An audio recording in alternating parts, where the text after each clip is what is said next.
the shimmering heat where the Nile meets eternity, where golden sand holds the whispers of pharaohs, and the Mediterranean breeze carries secrets older than memory, there lived a woman whose very name would echo through the corridors of time. She was born beneath stars that had witnessed the rise and fall of kingdoms, in a palace where power flowed like sacred water through marble halls adorned with hieroglyphs that spoke of gods walking among mortals.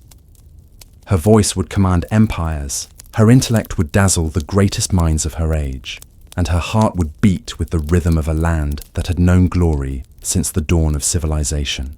This is the story of Cleopatra VII Philipata, the last pharaoh of Egypt, whose legend flows like the eternal Nile, deep, mysterious, and forever. If this journey into history moves you, take a moment to like, share, and subscribe. Let timeless stories find new hearts, just like yours. The year was 69 BCE, and the world trembled on the edge of transformation. In the great city of Alexandria, where the lighthouse stood as one of the 7 wonders of the ancient world, casting its beacon across waters that had carried the ships of 1,000 civilizations, a child was born who would reshape the very foundations of power. The palace walls, built from gleaming white limestone and adorned with gold that caught the morning sun like captured starlight, witnessed the arrival of Cleopatra VII Philipata, daughter of Ptolemy IV Auletes, heir to a bloodline that stretched back 3 centuries to Alexander the Great's general, Ptolemy III Alexandria in the 1st century, before Christ was a marvel that existed nowhere else on earth. The city rose from the Mediterranean shore like a dream given form, its streets laid out in perfect grids that spoke to the mathematical precision of its Macedonian founders. The great library, repository of all human knowledge, housed nearly 500,000 scrolls containing the wisdom of Greece, Egypt, Babylon, and lands beyond the known world. Scholars came from every corner of the Mediterranean to study in its halls, where the accumulated learning of centuries waited to be discovered by minds hungry for understanding. Into this world of intellectual grandeur and political complexity, Cleopatra was born as the 3rd child of Ptolemy the Phuthian, a king whose reign had been marked by the delicate dance of maintaining Egyptian independence while acknowledging the growing power of Rome. The Ptolemaic dynasty, founded when Alexander's empire fractured after his death, had ruled Egypt for nearly 300 years, yet they remained fundamentally Greek in culture and tradition.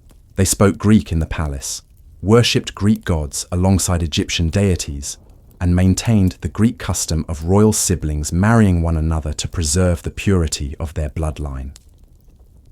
The Egypt of Cleopatra's birth was a land of stark contrasts and ancient wonders. Beyond the cosmopolitan splendor of Alexandria lay the Nile Valley, that ribbon of green fertility that had sustained civilization for millennia. The great river, worshipped as a god and celebrated as the source of all life, flowed northward from the heart of Africa, carrying the rich silt that made Egypt the granary of the Mediterranean world. Along its banks rose temples that had already been ancient when Homer sang of Troy, their walls covered with hieroglyphs that told stories of gods and kings whose deeds had passed into legend. The young princess entered a world where tradition and innovation existed in constant tension. While Greek remained the language of the court and administration, the vast majority of Egypt's population spoke the ancient Egyptian language and maintained customs that predated the arrival of Alexander's armies by thousands of years. The Ptolemaic rulers, for all their Greek heritage, had learned to present themselves as pharaohs to their Egyptian subjects, participating in religious ceremonies that dated back to the dawn of recorded history and commissioning temples built in the traditional Egyptian style. Cleopatra's father, Ptolemy III, ruled an Egypt that was wealthy beyond imagination, yet vulnerable to the rising power of Rome. The kingdom's vast agricultural wealth, produced by the annual flooding of the Nile, filled royal treasuries with gold that financed trade, networks stretching from Spain to India. Egyptian merchants sailed the Red Sea to bring back incense and spices from distant lands, while caravans crossed the desert, carrying goods between the Mediterranean world and the riches of Africa and the Far East. Yet this prosperity came with a price. Rome's appetite for Egyptian grain and wealth had grown insatiable, and the Ptolemaic rulers found themselves increasingly dependent on Roman support to maintain their throne. Political stability in Egypt now depended on carefully balancing the competing interests of the native Egyptian population, the Greek elite who controlled much of the kingdom's administration and commerce, and the Roman overlords whose legions could appear on the horizon whenever their interests were threatened. The palace where Cleopatra spent her early years was itself a symbol of this complex cultural heritage. Built in the Greek style with colonnaded courtyards and marble sculptures depicting gods and heroes from Homer's epics, it also contained rooms decorated with traditional Egyptian motifs, where the walls displayed scenes of pharaohs offering to the gods in poses that had remained unchanged for 3,000 years. The young princess grew up surrounded by art and architecture that spoke to multiple traditions, preparing her from birth to navigate the complex cultural landscape she would one day be called upon to rule. In the harbour beyond the palace windows, ships from across the known world brought goods and ideas that made Alexandria the most cosmopolitan city of its age. Merchants from Athens and Rome mingled with traders from Nubia and India, while scholars and philosophers gathered in the courtyards of the museum to debate questions that had puzzled humanity since the dawn of thought. The city hummed with intellectual energy, its workshops producing everything from mathematical instruments to works of art that would be treasured across the Mediterranean world.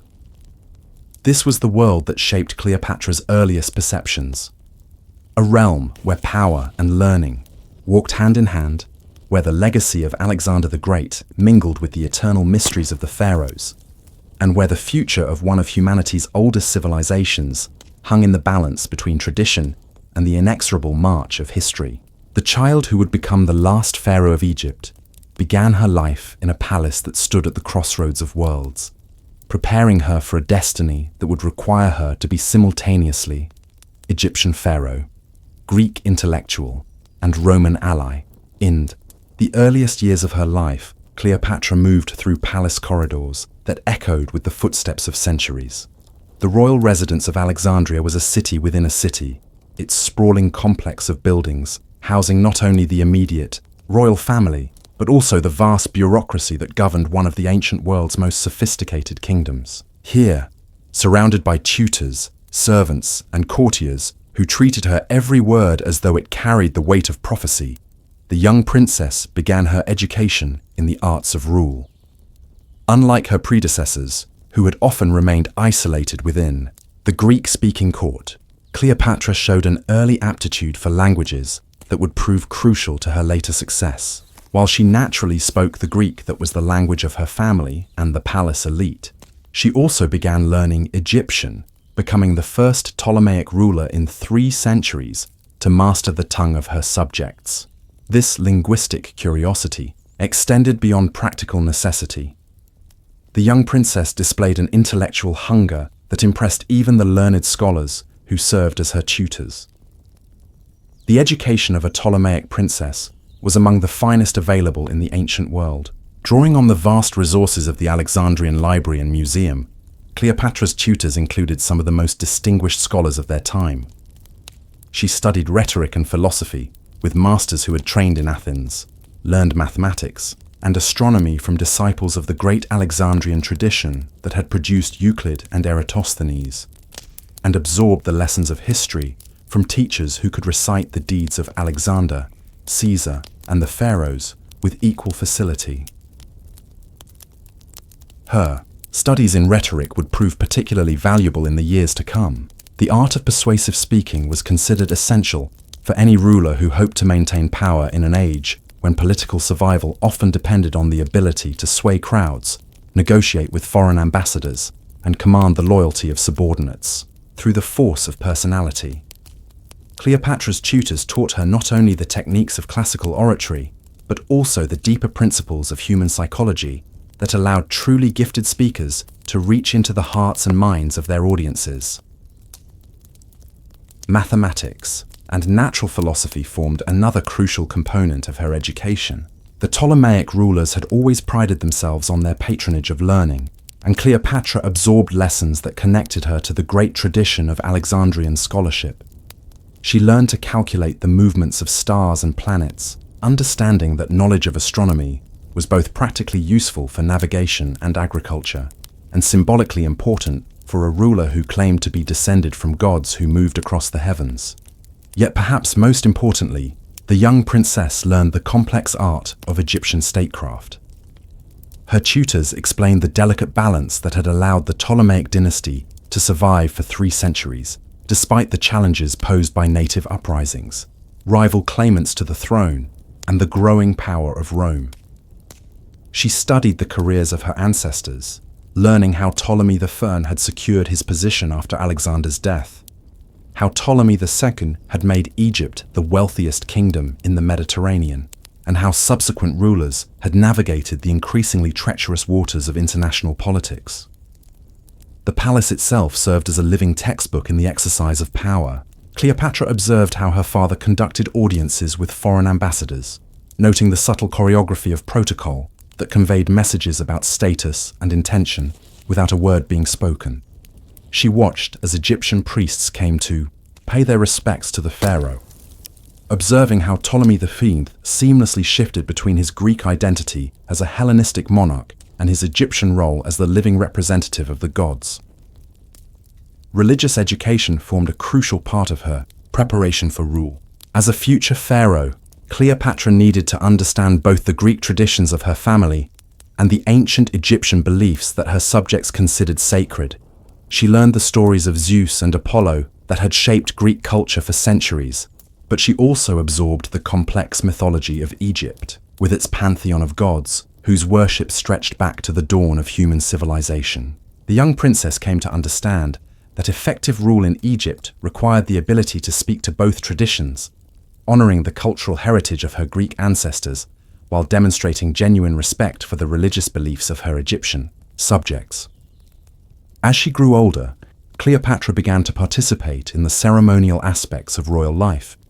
She appeared at religious festivals, learning to perform the rituals that connected the pharaoh to the divine order that was believed to sustain the universe. These public appearances taught her valuable lessons about the theatrical aspects of power, showing her how carefully orchestrated ceremonies could reinforce the population's sense of connection to their rulers and to the gods who were thought to protect Egypt.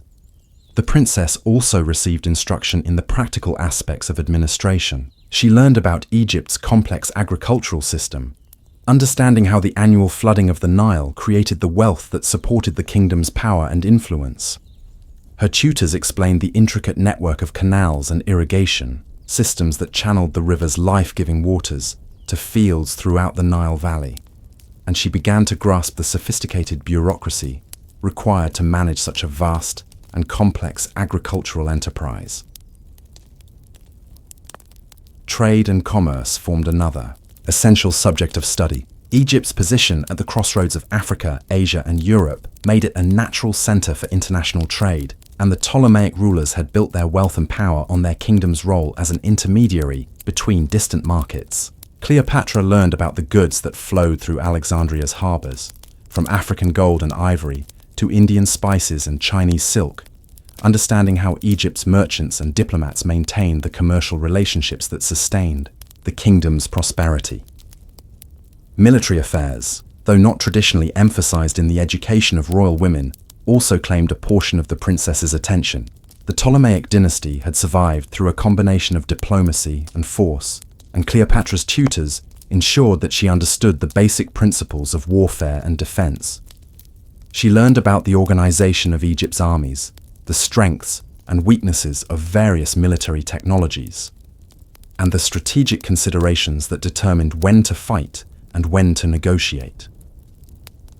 Perhaps most importantly, the young princess began to develop the qualities of character that would serve her.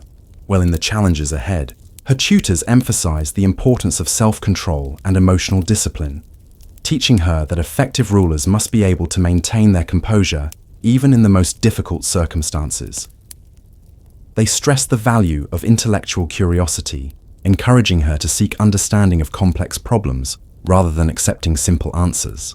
and they instilled in her a sense of responsibility to the people she would one day govern, emphasizing that true leadership required genuine concern for the welfare of subjects, as well as the pursuit of personal and dynastic interests.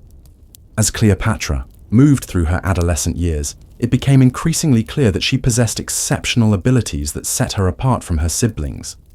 Her intellectual gifts were obvious to all who encountered her, but more importantly, she displayed the kind of natural charisma and strength of will that marked potential greatness. The courtiers and officials who observed her daily life began to recognize that Egypt might soon be ruled by a sovereign of extraordinary capability, one who could potentially restore the kingdom to the heights of power and influence it had enjoyed in earlier centuries. As Cleopatra matured within the protected walls of the palace, the world beyond Alexandria's harbors grew increasingly turbulent.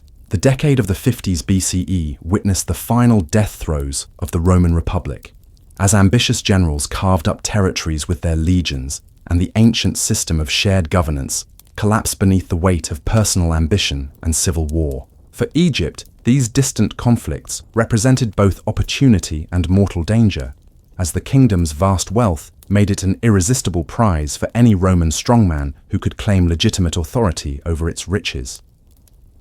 Ptolemy XV, Cleopatra's father, had spent much of his reign walking the razor's edge between independence and submission to Rome.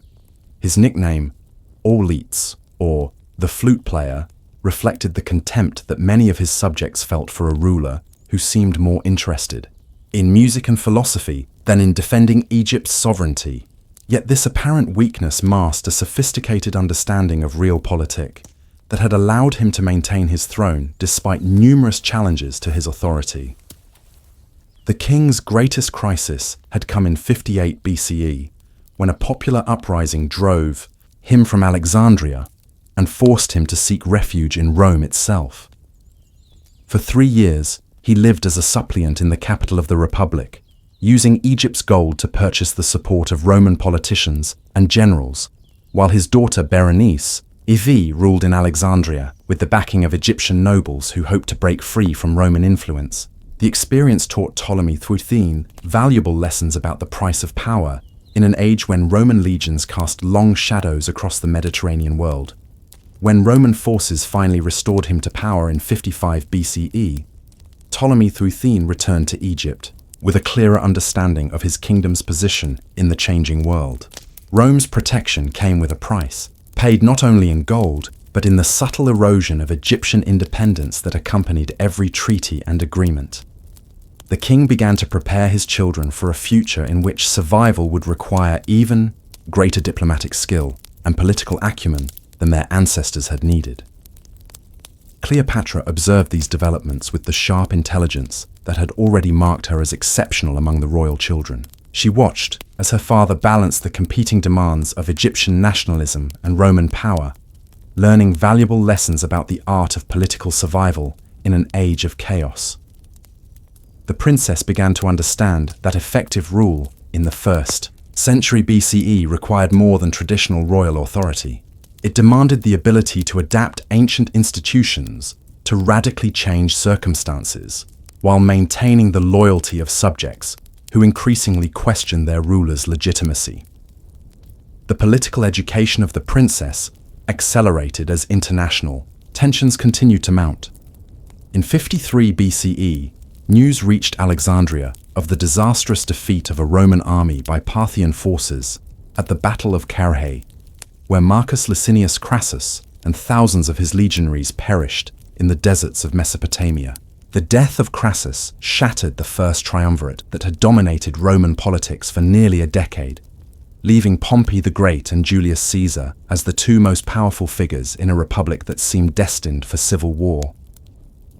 For Egypt, these developments created both opportunities and threats. The rivalry between Pompey and Caesar offered potential advantages to a skillful ruler who could position his kingdom as an essential ally to the eventual victor. Yet the same conflict threatened to draw Egypt into a war that could devastate the kingdom, regardless of which side ultimately prevailed. Ptolemy V understood that his kingdom's wealth made neutrality impossible. Egypt would be forced to choose sides in the coming struggle, and the wrong choice could mean the end of Ptolemaic rule. As these momentous events unfolded, Cleopatra began to play a more active role in the governance of Egypt. Her father recognized her exceptional abilities and started including her in discussions of policy and strategy. The princess proved herself a quick student of international affairs, grasping the complex web of alliances and enmities that connected the various players in the Mediterranean political drama. Her linguistic abilities proved particularly valuable, as she could communicate directly with ambassadors and merchants from across the known world, without relying on interpreters who might distort crucial nuances of meaning. The princess also began to cultivate relationships with key figures in the Egyptian administration and religious hierarchy. Unlike many of her Ptolemaic predecessors, Cleopatra made genuine efforts to understand and respect the concerns of her native Egyptian subjects. She participated in religious ceremonies at temples throughout the kingdom, demonstrating her commitment to the ancient traditions that her people considered sacred. These appearances helped build a foundation of popular support that would prove crucial in the political struggles ahead.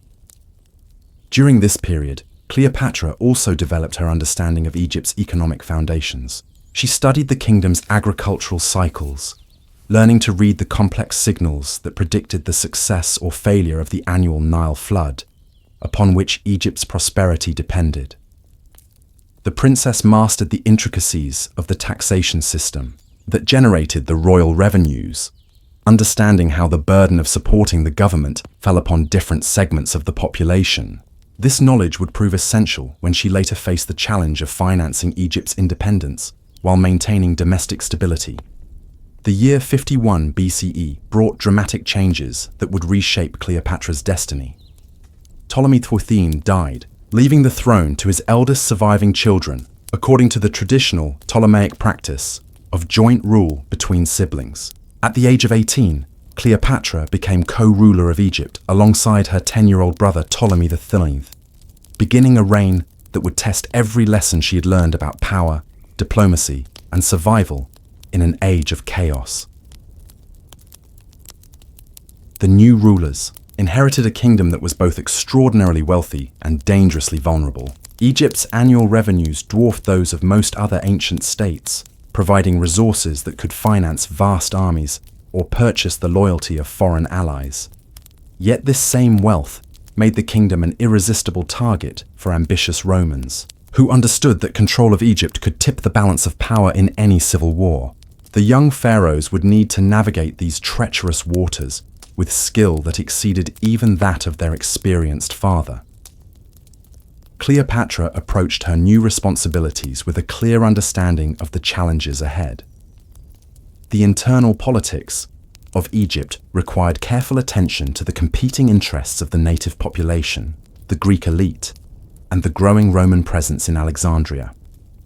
International affairs demanded constant vigilance as the conflict between Pompey and Caesar moved toward open war. Most importantly, the new queen needed to establish her own authority within the complicated system of joint rule that had become traditional among the Ptolemies.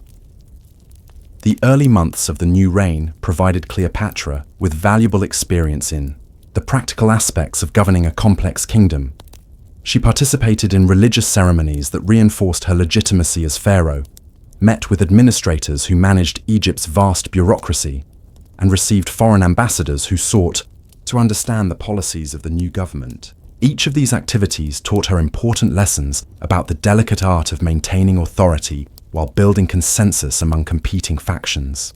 Yet even as she worked to master the traditional aspects of royal rule, Cleopatra remained acutely aware that the world was changing in ways that would require unprecedented responses. The old certainties that had guided Ptolemaic policy for centuries no longer applied in an age when Roman civil wars could reshape the balance of power across the Mediterranean in a matter of months.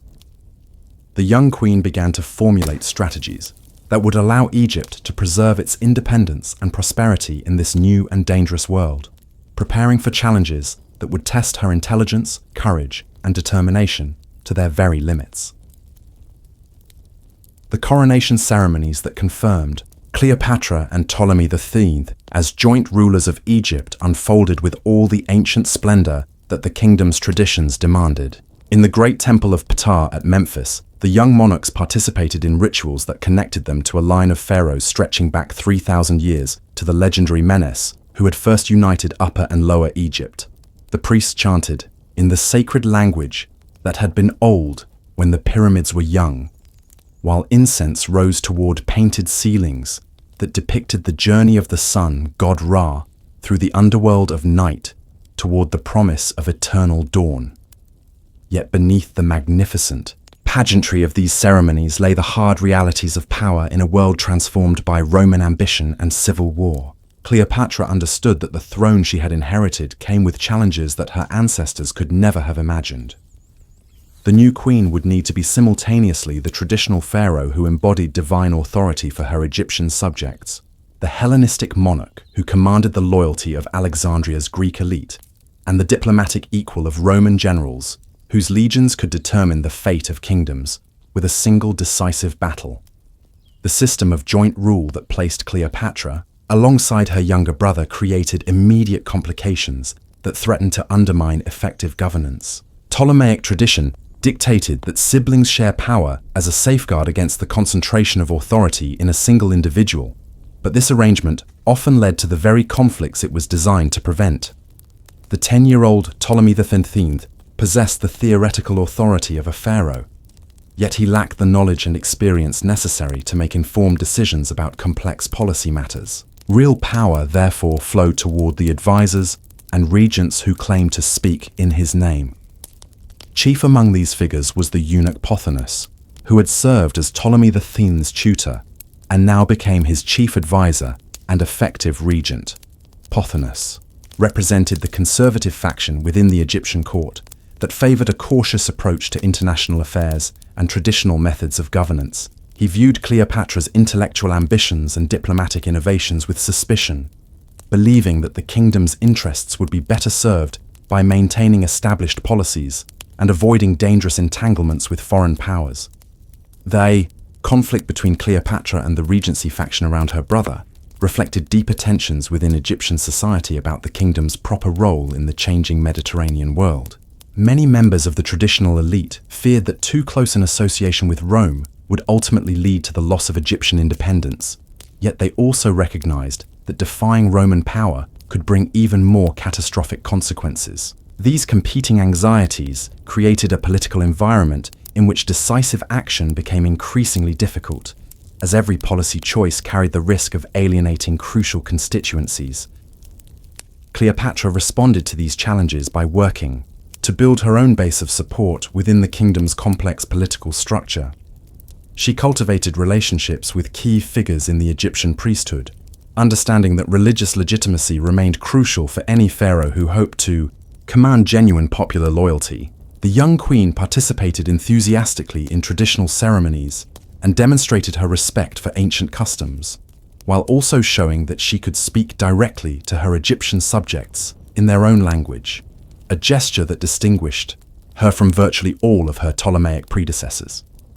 The queen also worked to strengthen her position within Alexandria's cosmopolitan elite. She hosted philosophical discussions and literary gatherings that showcased her intellectual accomplishments, demonstrating that she could hold her own in conversations with the most learned scholars of her age. These events served both cultural and political purposes, as they reinforced Cleopatra's credentials as a worthy heir to the Ptolemaic tradition of patronizing learning, while also creating opportunities for informal diplomatic contacts with foreign visitors.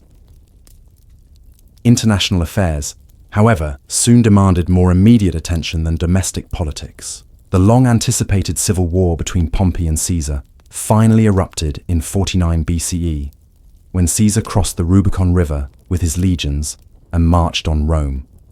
The conflict that followed would determine not only the future of the Roman Republic, but also the fate of every kingdom and client state that depended on Roman protection or feared Roman conquest.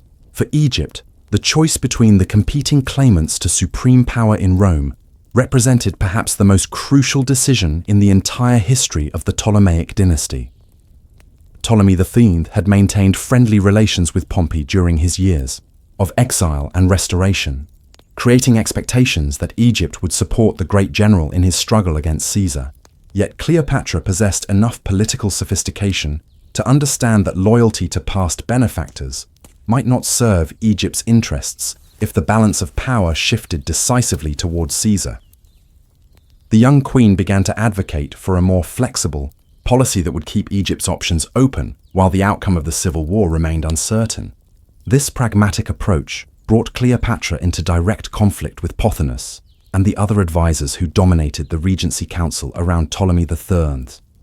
These men favored a commitment to Pompey based both on gratitude for past services and on their assessment that his larger armies and control of the eastern Mediterranean gave him better prospects for ultimate victory. The resulting disagreement over foreign policy became the focal point for broader conflicts about the distribution of power within the kingdom and the proper balance between innovation and tradition in Egyptian governance.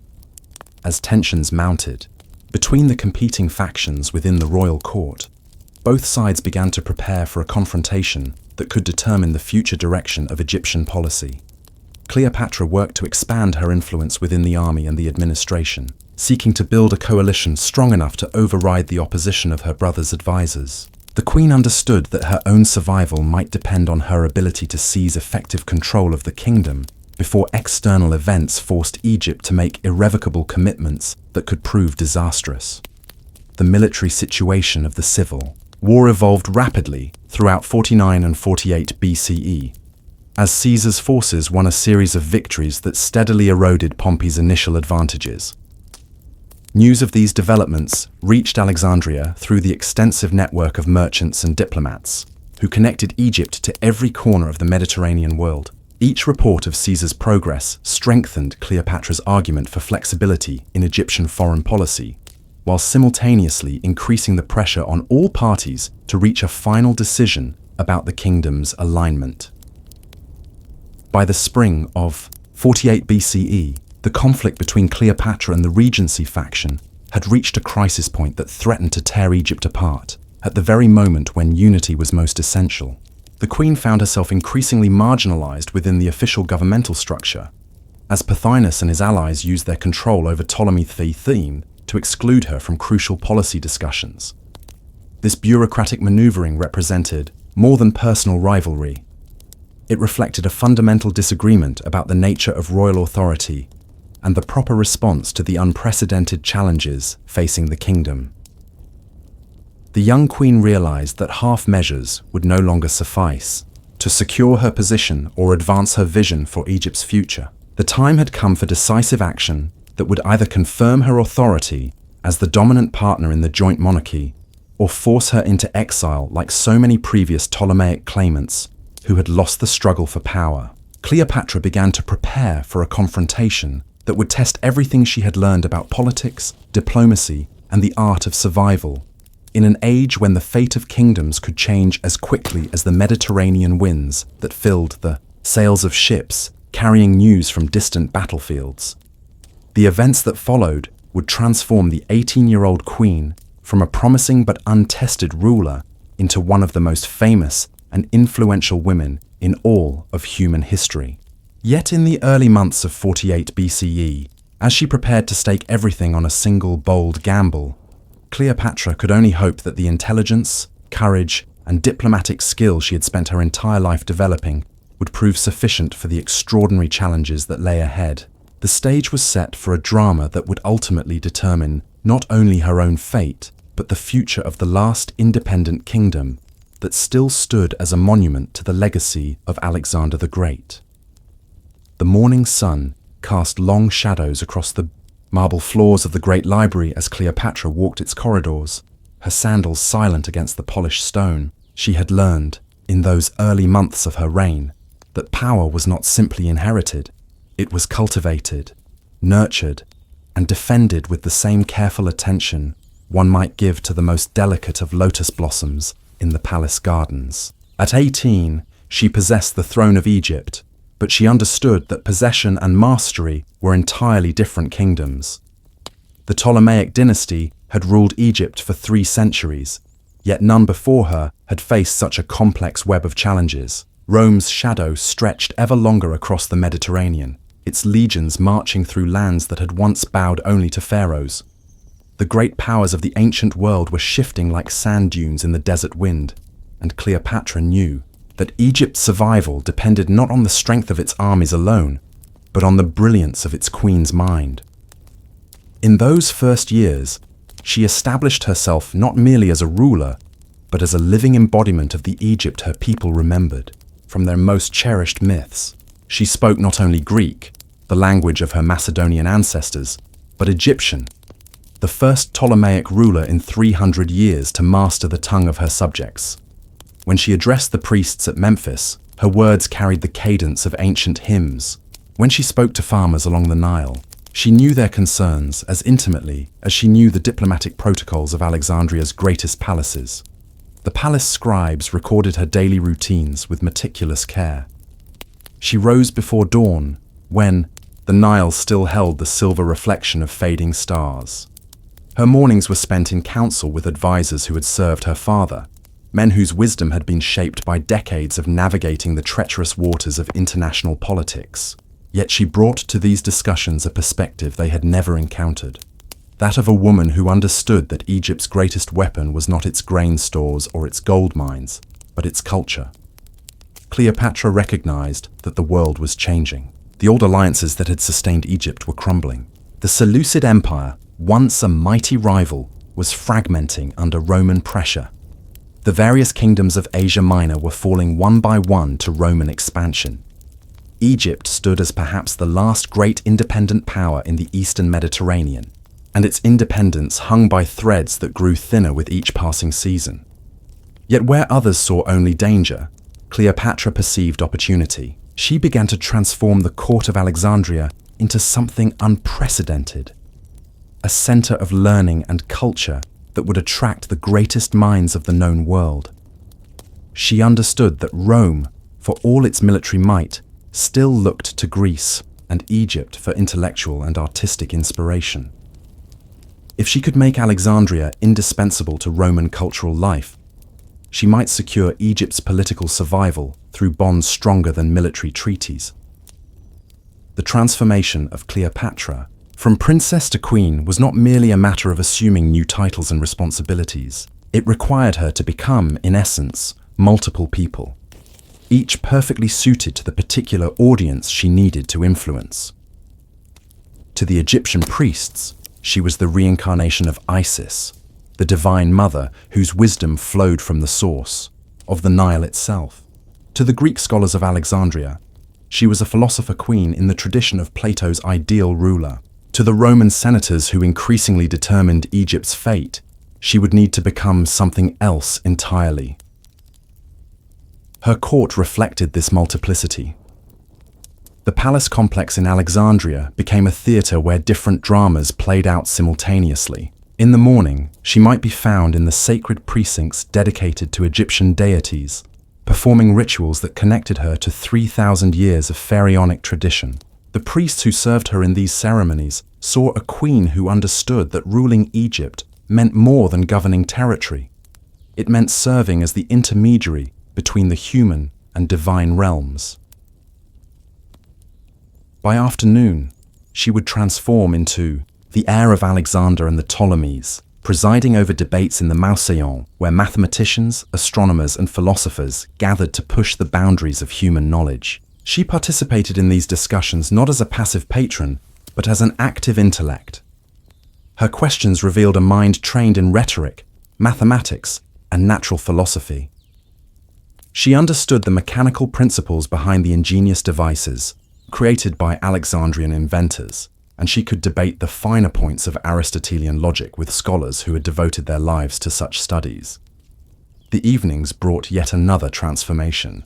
In the great banquet halls of the palace, she became the cosmopolitan ruler of a Mediterranean kingdom, equally comfortable discussing the poetry of Sappho or the latest developments in Roman politics.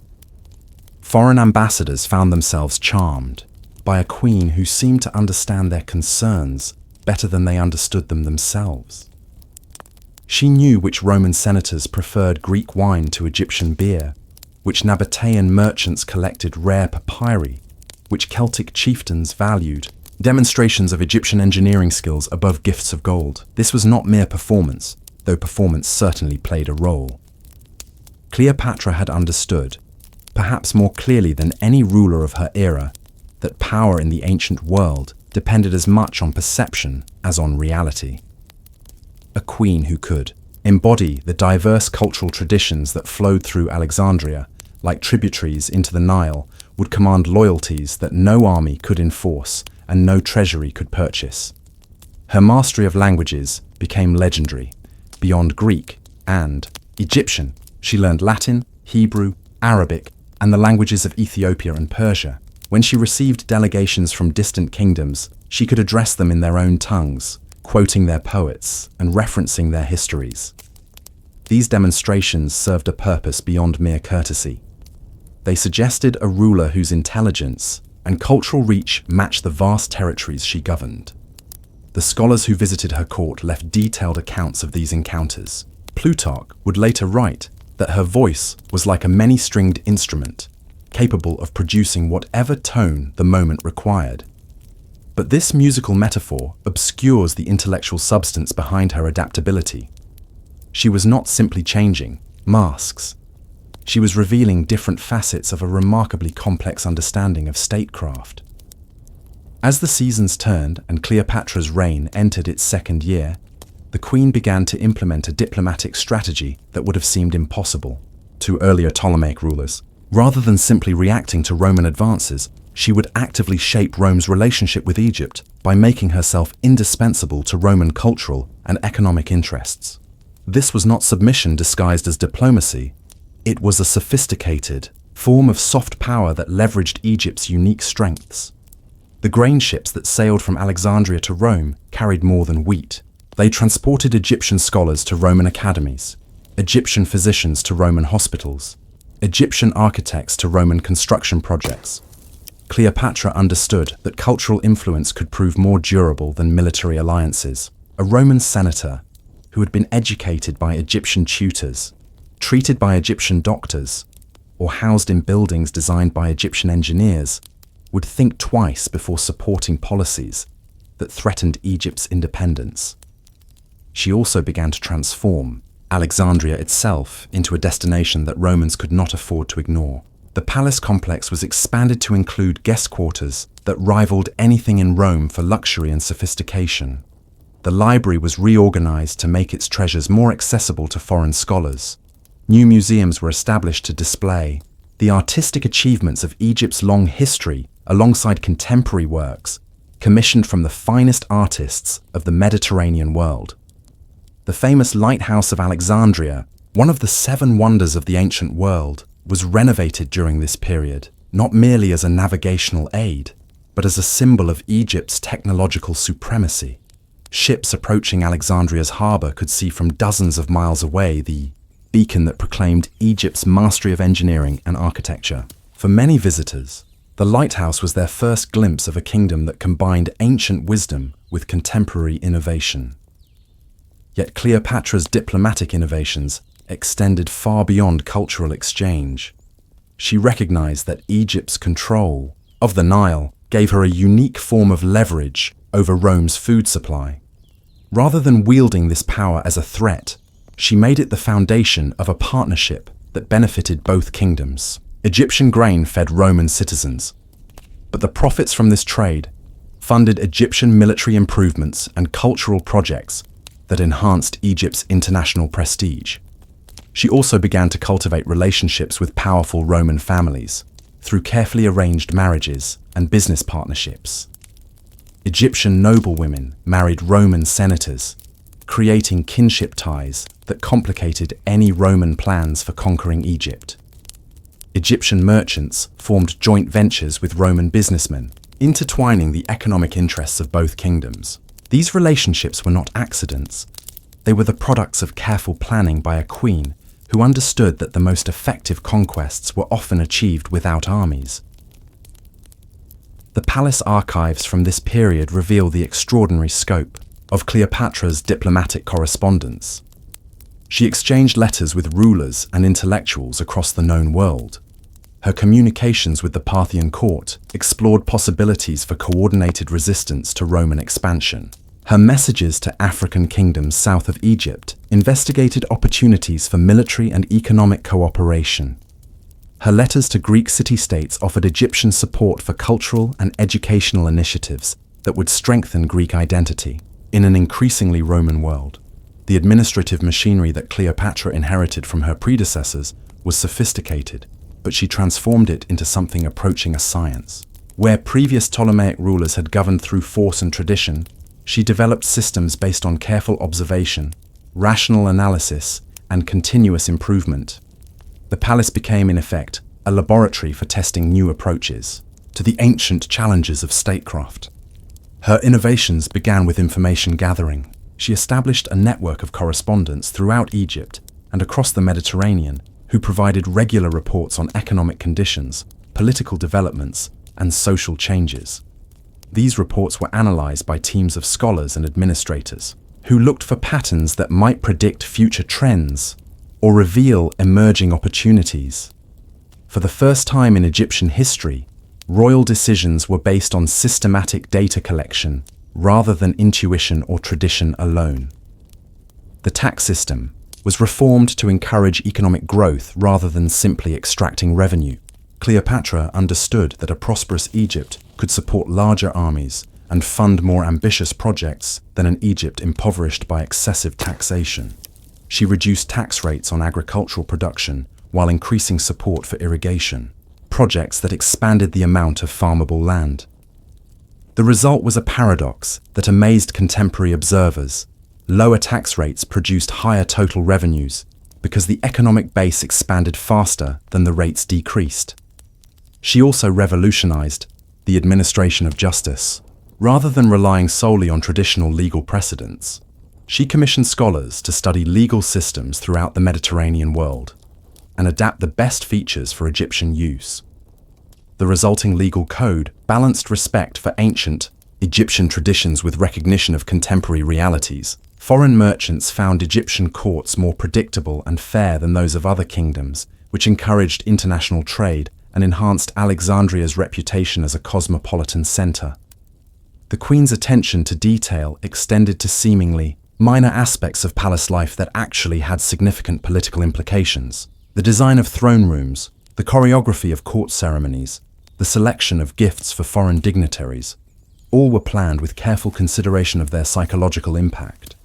She understood that symbols often shaped reality, and that a queen who appeared powerful and confident could often achieve through perception what might otherwise require force.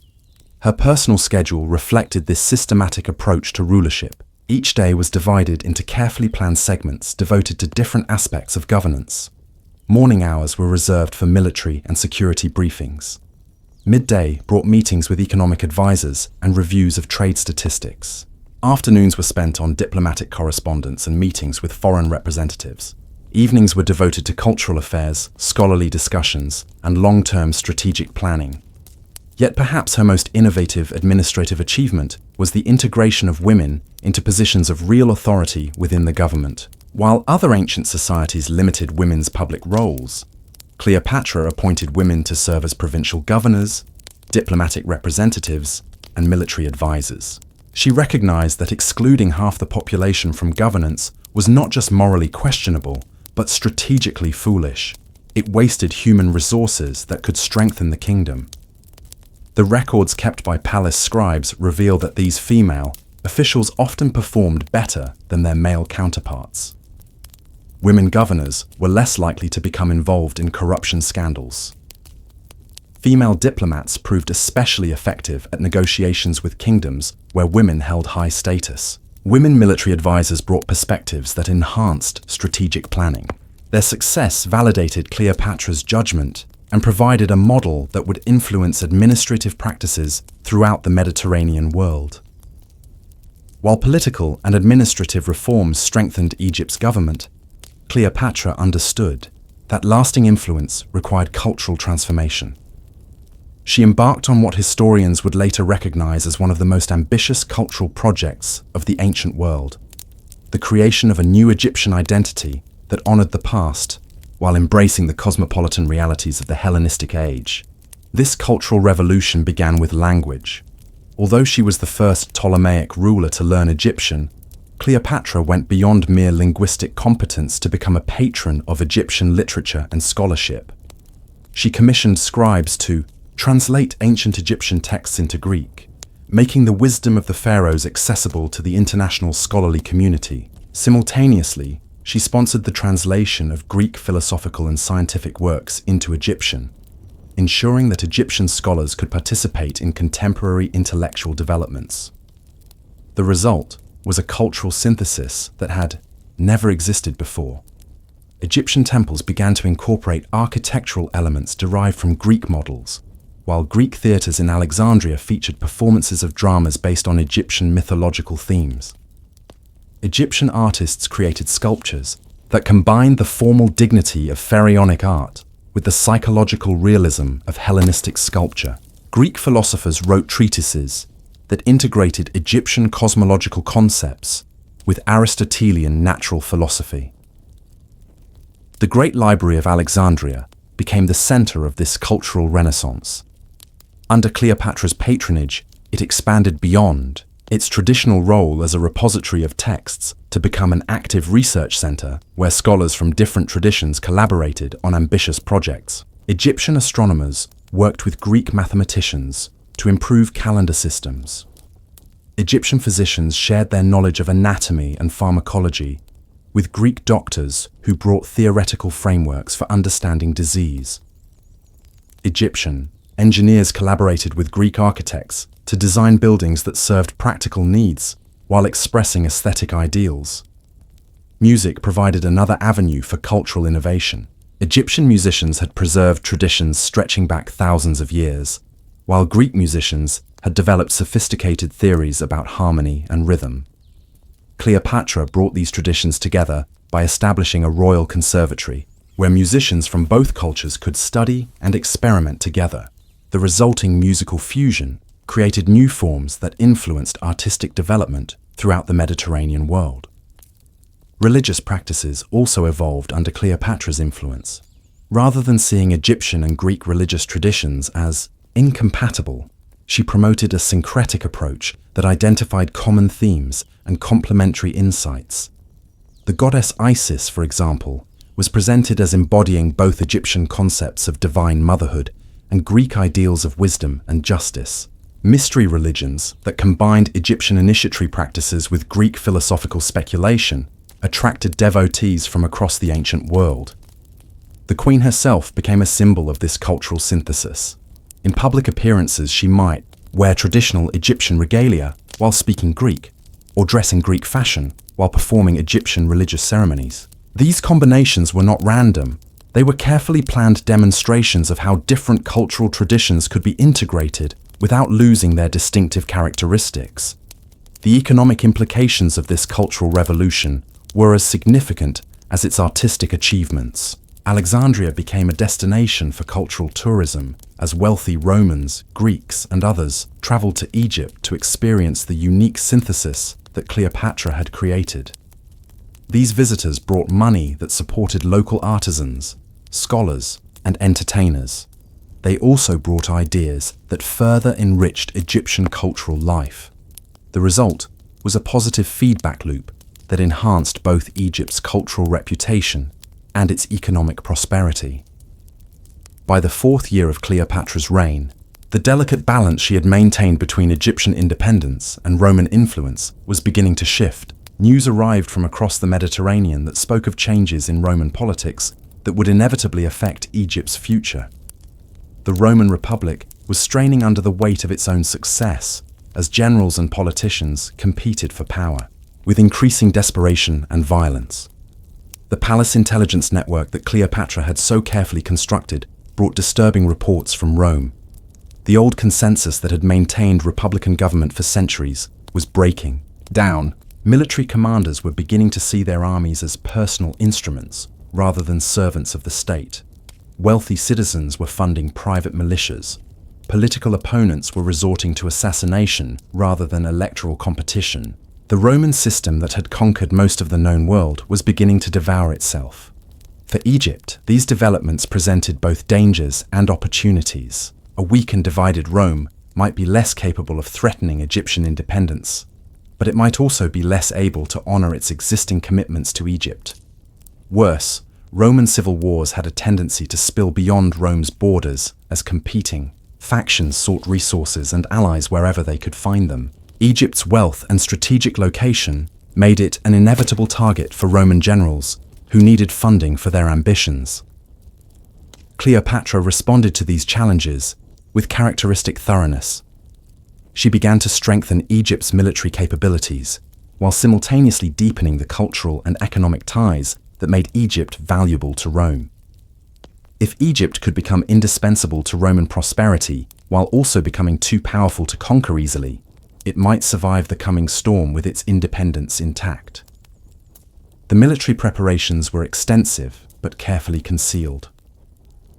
Egyptian shipyards began constructing warships that incorporated the latest advances in naval architecture. Training programs for officers emphasized not just traditional military skills, but also the logistics and engineering capabilities that modern warfare required. Fortifications along Egypt's borders were quietly strengthened, using techniques learned from studying Roman military engineering.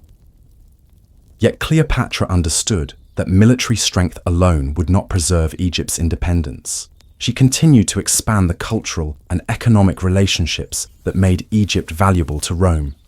Egyptian grain continued to feed Roman citizens. Egyptian luxury goods continued to grace Roman homes.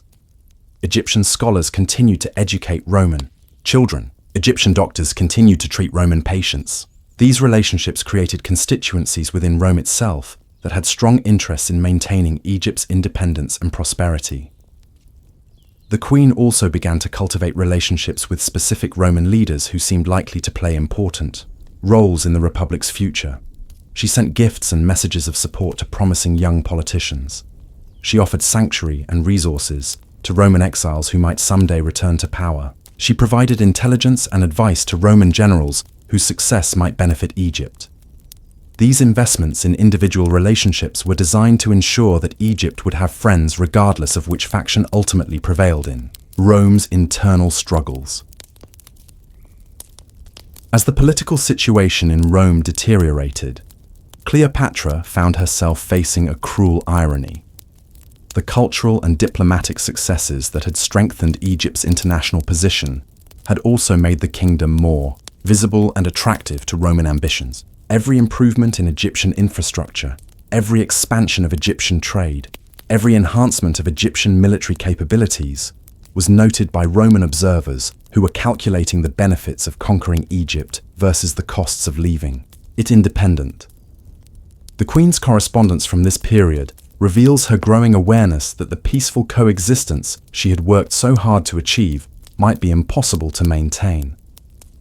The world was changing too rapidly, and the forces driving that change were too powerful for any single ruler to control. Egypt might have the wisdom of 3 millennia and the resources of the world's most fertile river valley, but it faced an opponent whose appetite for conquest seemed unlimited and whose military capabilities were growing stronger each year.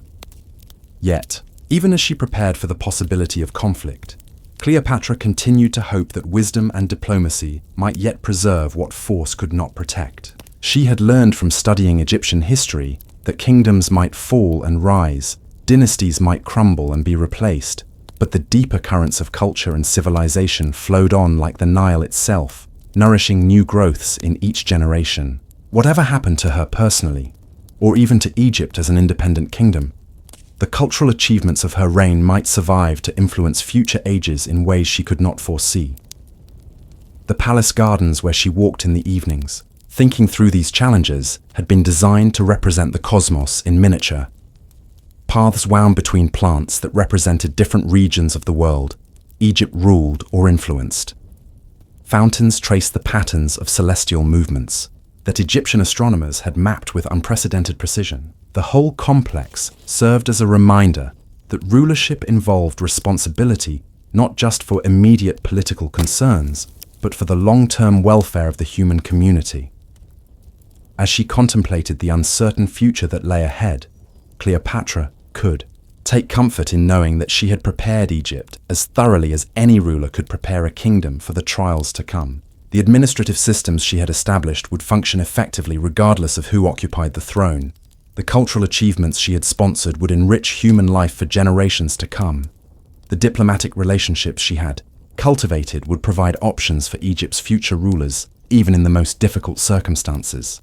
The sound of water flowing through the palace fountains reminded her of the Nile's eternal rhythm, rising and falling with the seasons, but never ceasing its life-giving flow. Like the river that had sustained Egypt for thousands of years, the culture and wisdom she had worked to preserve and develop would outlast any particular political configuration. In that knowledge, she found the strength to face whatever challenges the future might bring, secure in the understanding that she had served her kingdom and her people with intelligence, dedication, and vision worthy of the greatest pharaohs who had preceded her on the ancient throne of Egypt. The palace corridors held their breath as autumn winds swept across Alexandria in the year 48 BCE. Cleopatra, now 21, and bearing the weight of a kingdom in exile, stood at the crossroads of destiny. Her brother Ptolemy the Thegned controlled the throne she had once called her own, his advisors whispering poison in his young ears while Roman legions approached the shores of Egypt like distant thunder.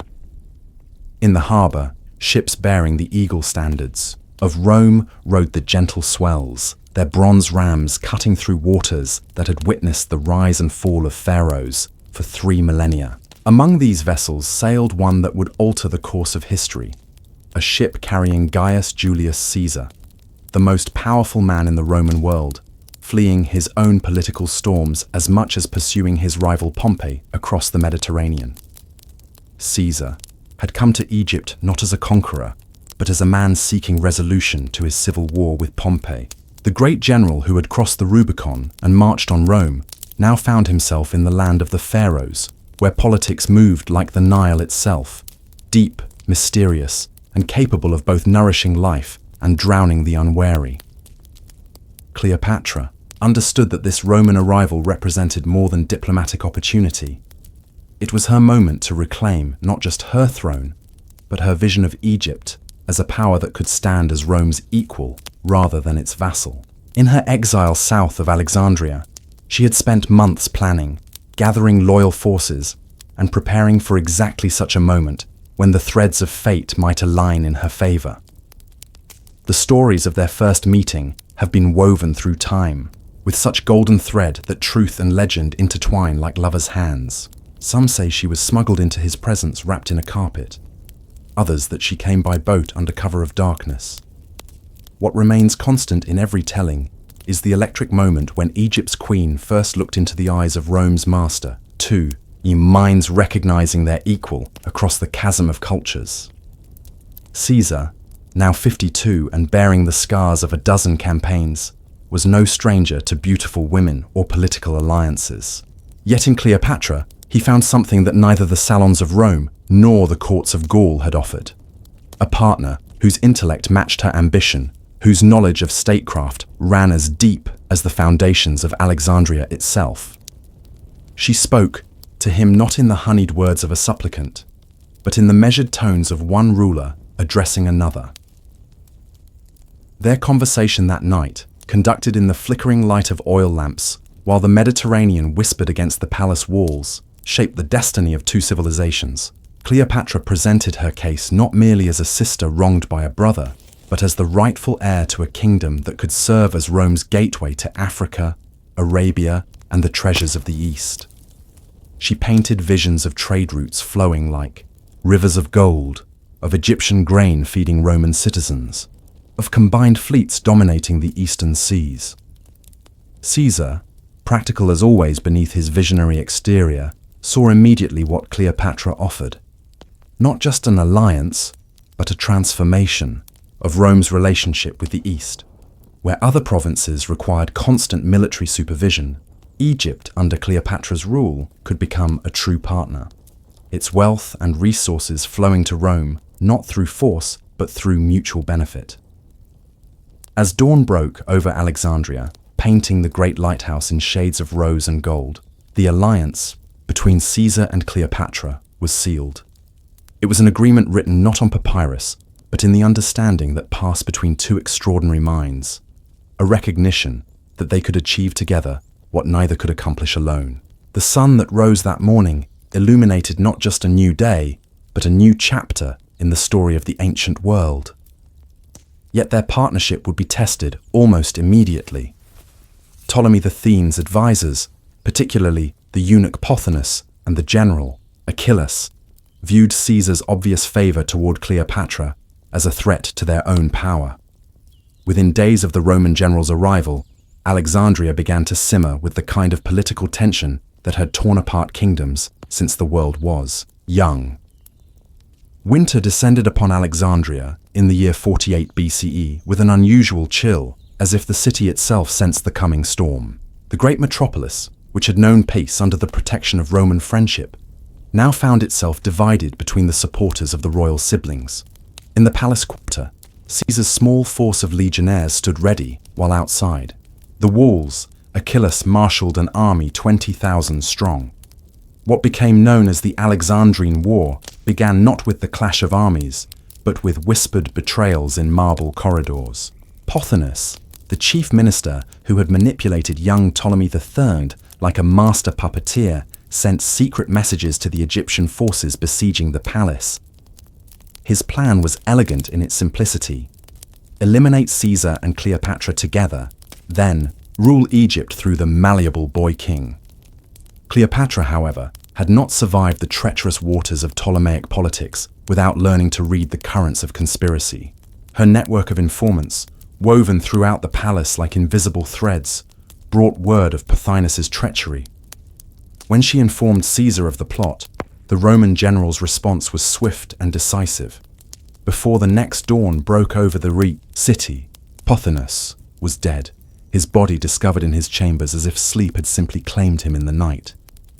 The death of the chief minister sent ripples of shock and fear through both camps. Achilles, now free from his former master's restraining influence, declared open war upon the Romans and any Egyptians who supported them. The siege of Alexandria began in earnest, with Caesar's small force of 4,000 men trapped within the palace quarter, while the vast Egyptian army controlled the rest of the city. For Cleopatra, the siege represented both peril and opportunity. Trapped alongside Caesar in the palace complex, she found herself in the unique position of sharing both danger and counsel with one of history's greatest military minds. Their relationship, born of political necessity, deepened during those tense months as they planned strategy by day and shared the intimate conversations of two souls isolated together in the eye of a storm. Caesar's genius for improvisation served them well during the siege. When Achilles attempted to control the harbor by flooding the palace quarter with seawater, Caesar ordered his men to dig new wells in the palace courtyards. When the Egyptian fleet moved to blockade the harbor, Caesar struck first, burning most of the ships and securing control of the waters around Alexandria. In the chaos of that naval battle, flames spread to shore, consuming part of the great library of Alexandria, a loss that would echo through the ages like a cry of mourning from the Muses themselves. Winter turned to spring and still the siege continued. Caesar had sent messages to his ally Mithridates of Pergamon, calling for reinforcements, but weeks passed without word. In the palace, supplies grew short while outside the walls, Achilles tightened his grip on the city. Yet it was during these months of danger that Cleopatra truly demonstrated the qualities that would make her one of history's most remarkable rulers. She did not merely wait for rescue but actively participated in the defense of their position. Her knowledge of Alexandria's secret passages and hidden waterways proved invaluable to Caesar's tactical planning. Her ability to communicate with the city's residents through coded messages helped coordinate resistance against Achilles' occupation. Most importantly, her unwavering confidence that they would ultimately triumph helped sustain morale among their besieged forces. The turning point came with the arrival of spring floods along the Nile. Mithridates of Pergamon finally appeared, with his relief army approaching Alexandria from the east. Caesar, demonstrating the audacity that had made him master of Gaul, chose that moment to break out of the palace quarter with his small force and attempt to link up with the approaching reinforcements. The battle that followed raged across the eastern approaches to Alexandria, with Caesar's veterans fighting alongside their Pergamene allies against the larger Egyptian force. Achillas, brave to the end, fell in the fighting, his death marking the collapse of organized resistance to Caesar's intervention. Young Ptolemy III, abandoned by his advisors and generals, fled the city only to drown mysteriously in the Nile. Whether by accident, suicide, or Caesar's agents, history does not record. With victory came the restoration of Cleopatra to her throne, but not as the same young woman who had fled Alexandria months before. The siege had forged her into something harder and more determined. She had seen how quickly popular support could evaporate, how easily advisors could betray their masters, how thin the line between power and exile truly was. These lessons would guide her decisions for the rest of her reign. Caesar, too, had been changed by their shared ordeal. In Cleopatra, he had found not just an ally but an intellectual equal whose counsel he valued. As spring sunshine returned to Alexandria and the siege lines were finally lifted, their partnership evolved from military necessity into something far more profound, a meeting of minds that would reshape the balance of power across the Mediterranean. Spring of 47. BCE brought to Alexandria a golden season, unlike any the city had known since the days of the early Ptolemies.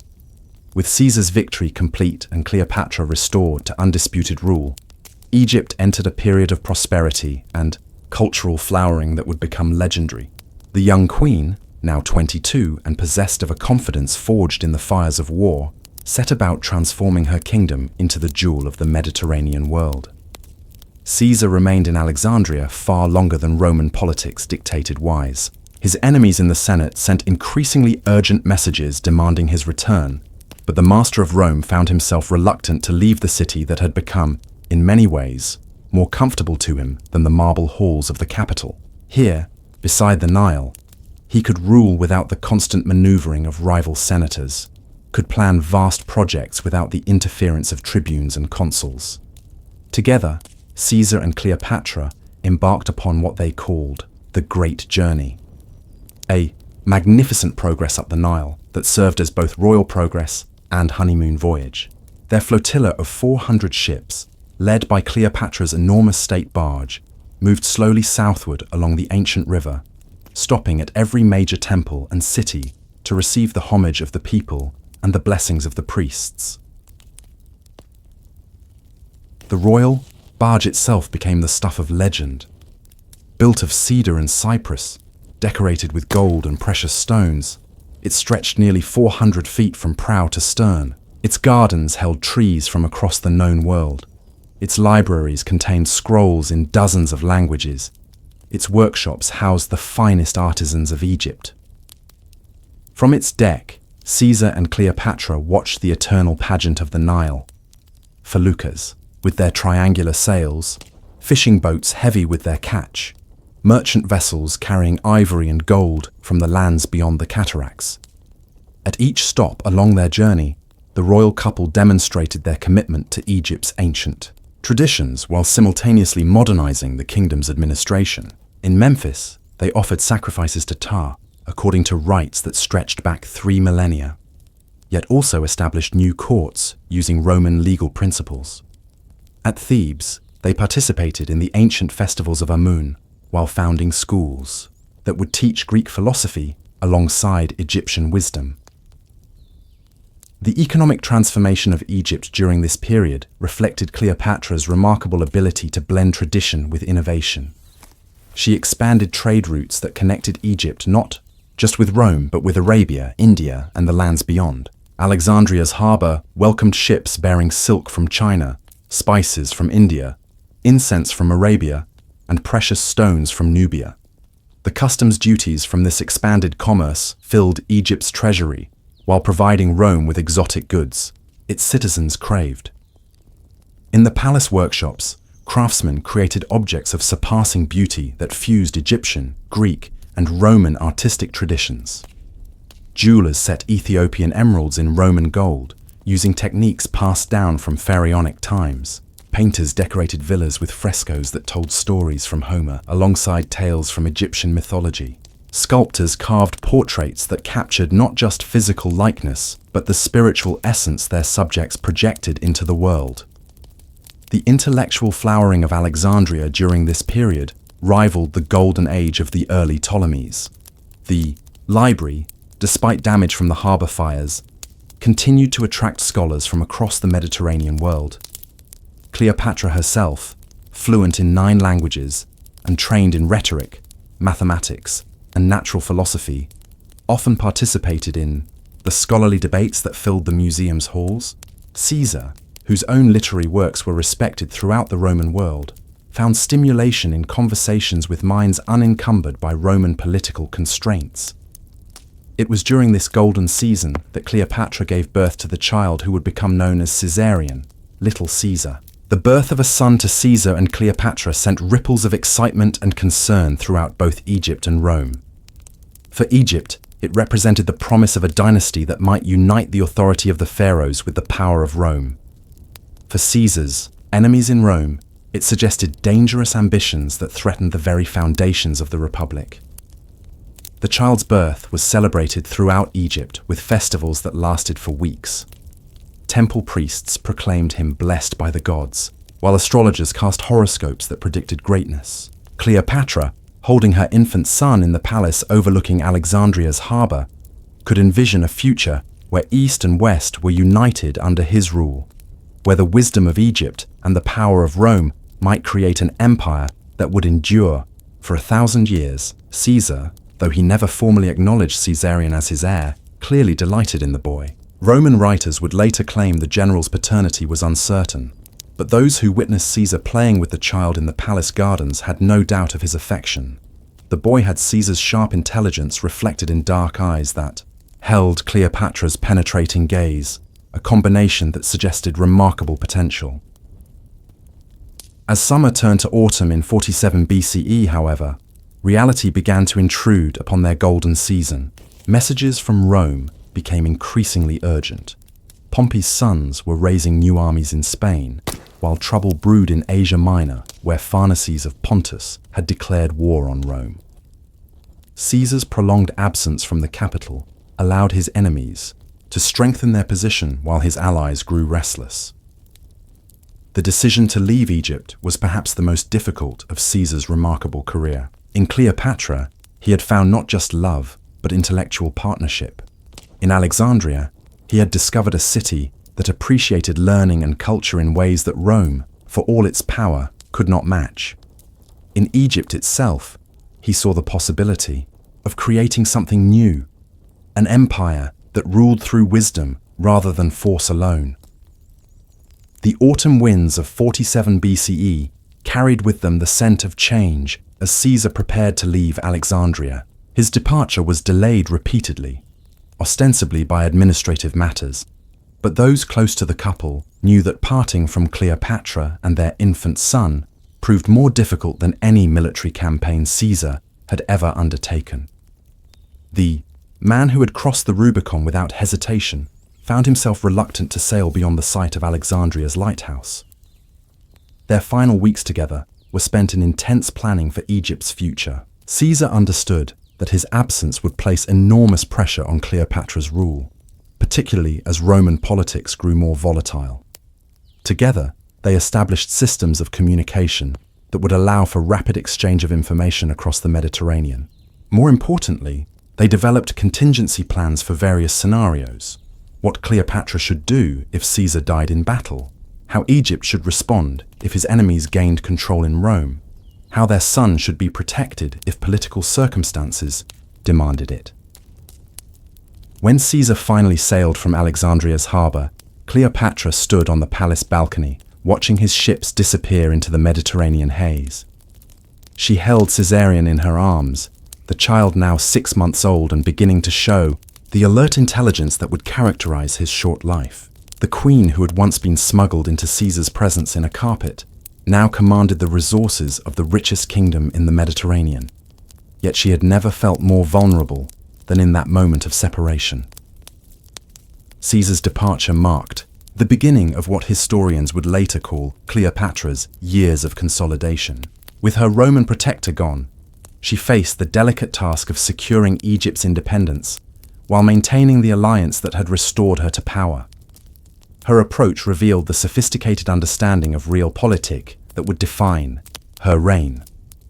Rather than simply waiting for Caesar's return, she actively strengthened Egypt's position through diplomatic, economic, and military initiatives.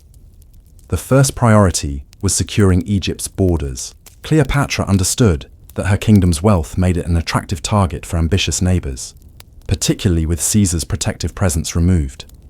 She negotiated new treaties with Nubian kingdoms to the south, ensuring that Egypt's gold mines and trade routes remained secure. To the east, she strengthened relationships with Arab tribal leaders who controlled the incense routes from Arabia Felix. These alliances were sealed not just with gold, but with royal marriages among noble families, creating networks of obligation that stretched across North Africa and the Middle East. Economically, Cleopatra embarked upon ambitious projects that would increase Egypt's prosperity while demonstrating her commitment to the kingdom's ancient traditions. She ordered the construction of new temples dedicated to Egyptian deities, but designed using architectural principles that incorporated Greek and Roman innovations. These projects provided employment for thousands of workers, while creating monuments that celebrated Egypt's unique cultural synthesis. The most ambitious of these undertakings was the expansion of Alexandria's harbour facilities. Cleopatra envisioned her capital as the greatest port in the Mediterranean, surpassing even Rome's Ostia in capacity and sophistication. The new harbour works included deeper channels for larger ships, warehouses designed to store goods from across the known world, and administrative buildings where merchants from dozens of nations could conduct their business under Egyptian law. Perhaps most importantly, Cleopatra used this period to reform Egypt's administrative system. She had learned from the siege of Alexandria that popular support could not be taken for granted, that the prosperity of the royal court meant little if ordinary Egyptians suffered.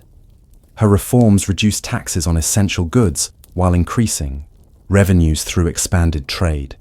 She established new courts that provided justice for common citizens, not just the wealthy elite. She founded schools that taught both traditional Egyptian knowledge and the Greek learning that remained the currency of international diplomacy. These domestic achievements were accomplished while maintaining constant communication with Caesar as he campaigned across the Roman world. Their correspondence, fragments of which survived antiquity, reveals the depth of their intellectual partnership. Caesar sought Cleopatra's advice on matters ranging from Egyptian agricultural techniques that might be applied in Gaul to strategies for governing diverse populations within a single imperial system. Cleopatra, in turn, kept Caesar informed about political developments throughout the eastern Mediterranean while seeking his counsel on diplomatic challenges. The birth of Caesarion had added a new dimension to their relationship and to Egypt's international position. While Caesar could not publicly acknowledge the child without inflaming Roman sensibilities, his private letters left no doubt about his paternal affection. He sent gifts from his campaigns: a cloak of Gallic wool, a ceremonial sword from Germany, amber from the Baltic shores. More significantly, he began making arrangements for the boy's education, requesting that Cleopatra ensure Caesarion learned Latin alongside Egyptian and Greek. News of Caesar's victories reached Alexandria regularly, carried by swift ships that crossed the Mediterranean in mere days when winds were favorable. His triumph over Pharnaces at Zela, commemorated in the famous phrase Veni, Vidi, Vici, was celebrated in Alexandria with festivals that lasted a week. When Caesar defeated Pompey's sons at Thapsus and Munda, finally ending the civil war that had torn Rome apart for years, Cleopatra ordered thanksgiving sacrifices at every temple in Egypt. Yet each victory that secured Caesar's position in Rome also highlighted the precariousness of Cleopatra's own situation. She ruled Egypt as an independent queen, but everyone understood that her power ultimately depended upon Roman goodwill. If something happened to Caesar, if his enemies gained the upper hand in Roman politics, Egypt's independence could vanish as quickly as morning mist on the Nile. This knowledge drove Cleopatra to pursue every possible advantage for her kingdom, while the favorable political climate lasted. By the beginning of 46 BCE, 15 months after Caesar's departure, Cleopatra had transformed Egypt from a kingdom rescued by Roman intervention into a prosperous, well-governed realm that commanded respect throughout the Mediterranean world. Trade revenues had increased. Dramatically, the military had been reorganized and re-equipped, and popular support for the dynasty had been secured through wise domestic policies. Egypt was ready to take its place as Rome's equal partner in ruling the ancient world. When word arrived that Caesar planned to visit Alexandria again, this time bringing with him prominent Romans who would witness Egypt's achievements firsthand, Cleopatra began preparations for a reception that would demonstrate beyond doubt that her kingdom deserved recognition as Rome's most valuable ally. The stage was set for a reunion that would reshape the political landscape of the Mediterranean world and set in motion events that would echo through the centuries. In the autumn of 46 BCE, as the Mediterranean winds began their seasonal shift, Cleopatra made a decision that would transform her from a regional monarch into a figure of world historical significance. Caesar had invited her to Rome, ostensibly to participate in his triumph celebrations and to witness the dedication of his new forum. Yet both understood that her presence in the Eternal City would serve a far greater purpose, establishing Egypt as Rome's equal partner rather than its client state. The preparations for Cleopatra's Roman journey revealed the sophisticated statecraft that had made her one of antiquity's most effective rulers. This would not be the desperate flight of an exile seeking protection, but the ceremonial visit of a sovereign queen arriving to negotiate with the master of the Roman world.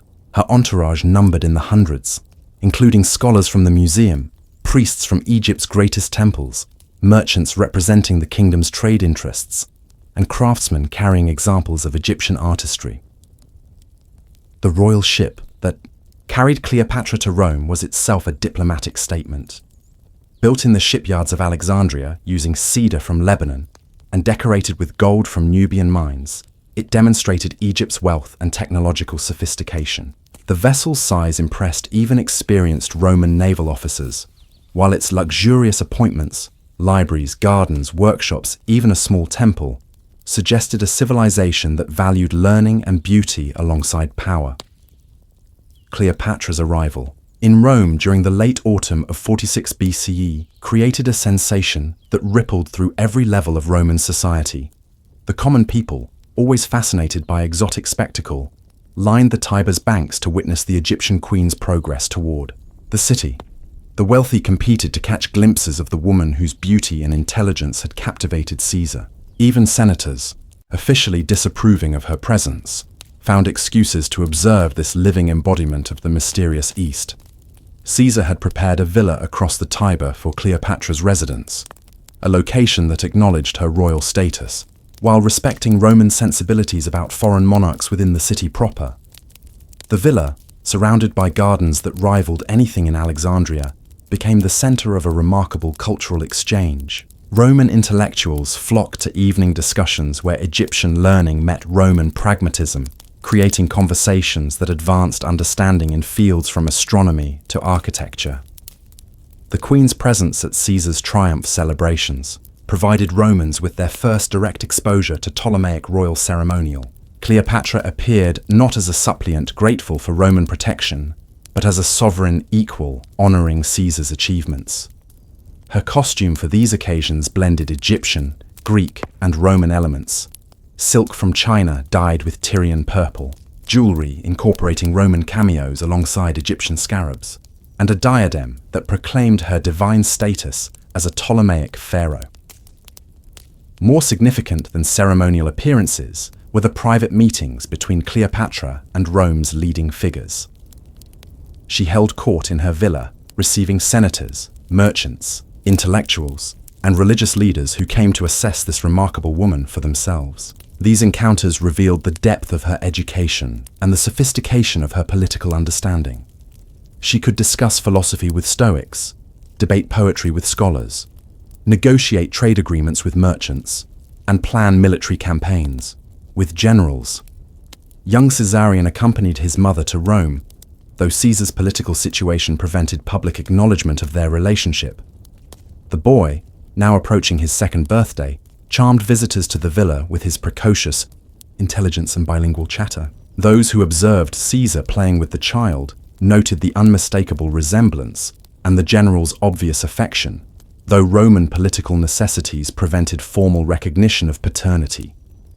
Cleopatra's cultural impact on Rome extended far beyond individual relationships. Egyptian fashions began appearing among wealthy Roman women who adopted cosmetics, jewelry, and clothing styles inspired by the queen's example. Egyptian religious practices attracted Roman curiosity, with temples to Isis experiencing increased attendance.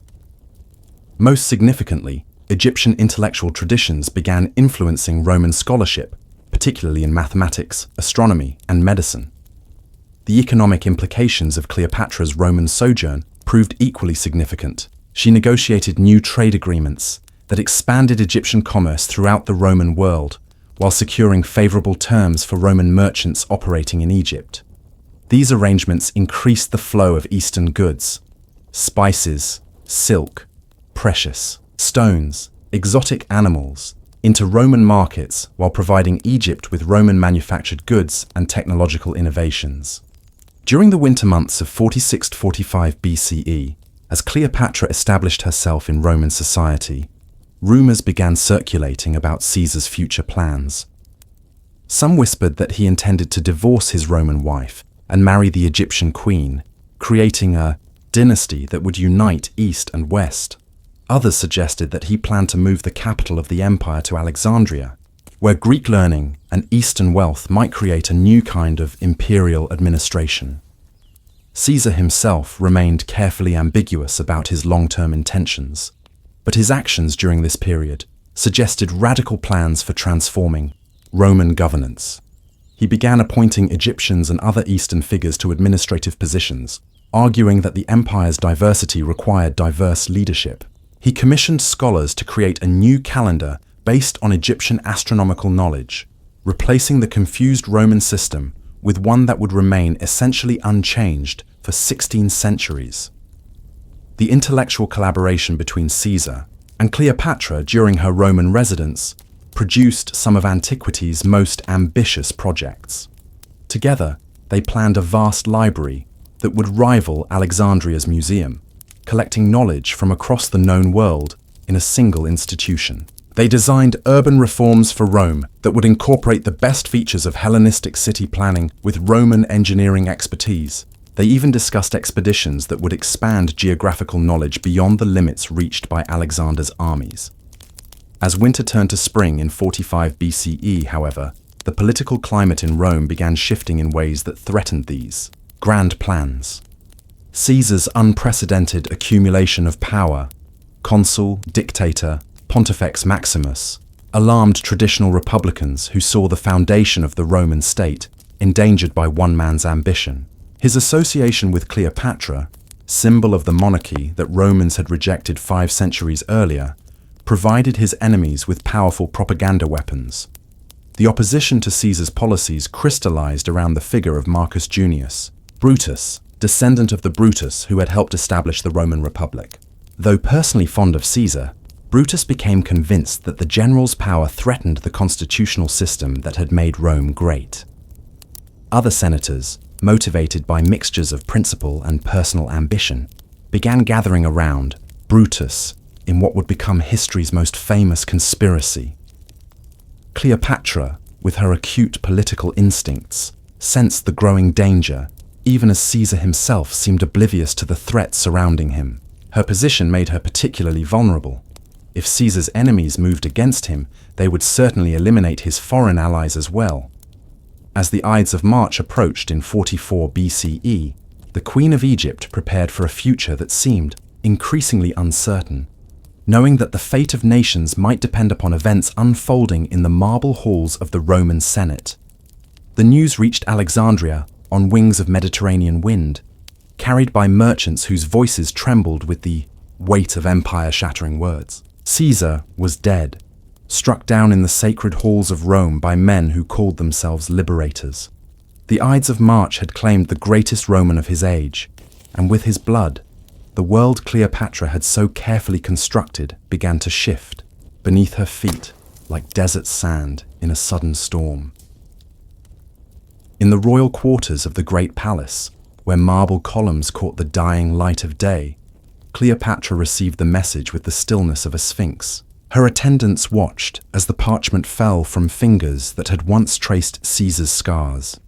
Their queen's face a mask of controlled grief that spoke of both personal loss and political calculation. The father of her son, the architect of her dreams for Egypt's future, had been reduced to memory in the span of 23 wounds. Caesarion, barely 3 years old, played with wooden boats in a pool of lotus blossoms, unaware that his father's death had transformed him from a symbol of alliance into a potential threat to every Roman who sought power. Cleopatra watched her child's innocent games with eyes that held the accumulated wisdom of 7 pharaohs, knowing that his very existence now made him a target for men who would view any claim to Caesar's legacy as treason against the Republic. The boy, Queen's immediate response was characteristic of her nature, swift, decisive, and wrapped in layers of diplomatic necessity. Ships were dispatched to Roman ports, carrying messages of condolence crafted with exquisite care, each word balanced to express appropriate grief without revealing the depth of her personal loss. Publicly, she mourned Caesar as a friend to Egypt and a champion of peace between nations. Privately, she began the delicate work of surviving in a world where her most powerful protector had vanished like morning mist over the Nile. Rome itself had erupted into chaos following the assassination. Marcus Brutus and his fellow conspirators had expected liberation to follow Caesar's death, but instead found themselves confronting the fury of a population that had loved their dictator more than they had feared him. The conspirators fled the city as riots consumed the streets, and in the ensuing vacuum, 3 men emerged to claim Caesar's inheritance: his adopted son Octavian, his loyal lieutenant Mark Antony, and his cavalry commander Marcus Lepidus. The formation of the Second Triumvirate was announced with typical Roman ceremony. But Cleopatra read between the formal proclamations to understand the truth, that Rome was dividing itself into spheres of influence that would inevitably lead to civil war. Octavian, barely 18 and burning with ambition that matched his youth, claimed Italy and the western provinces. Lepidus received Africa, a position that seemed generous until one realized it placed him closest to Egypt's borders. And Mark Antony, Caesar's former master of horse, was granted the East, a domain that included all the lands where Cleopatra's influence had once flourished under Caesar's protection. Of the 3, Antony represented both the greatest opportunity and the most complex challenge.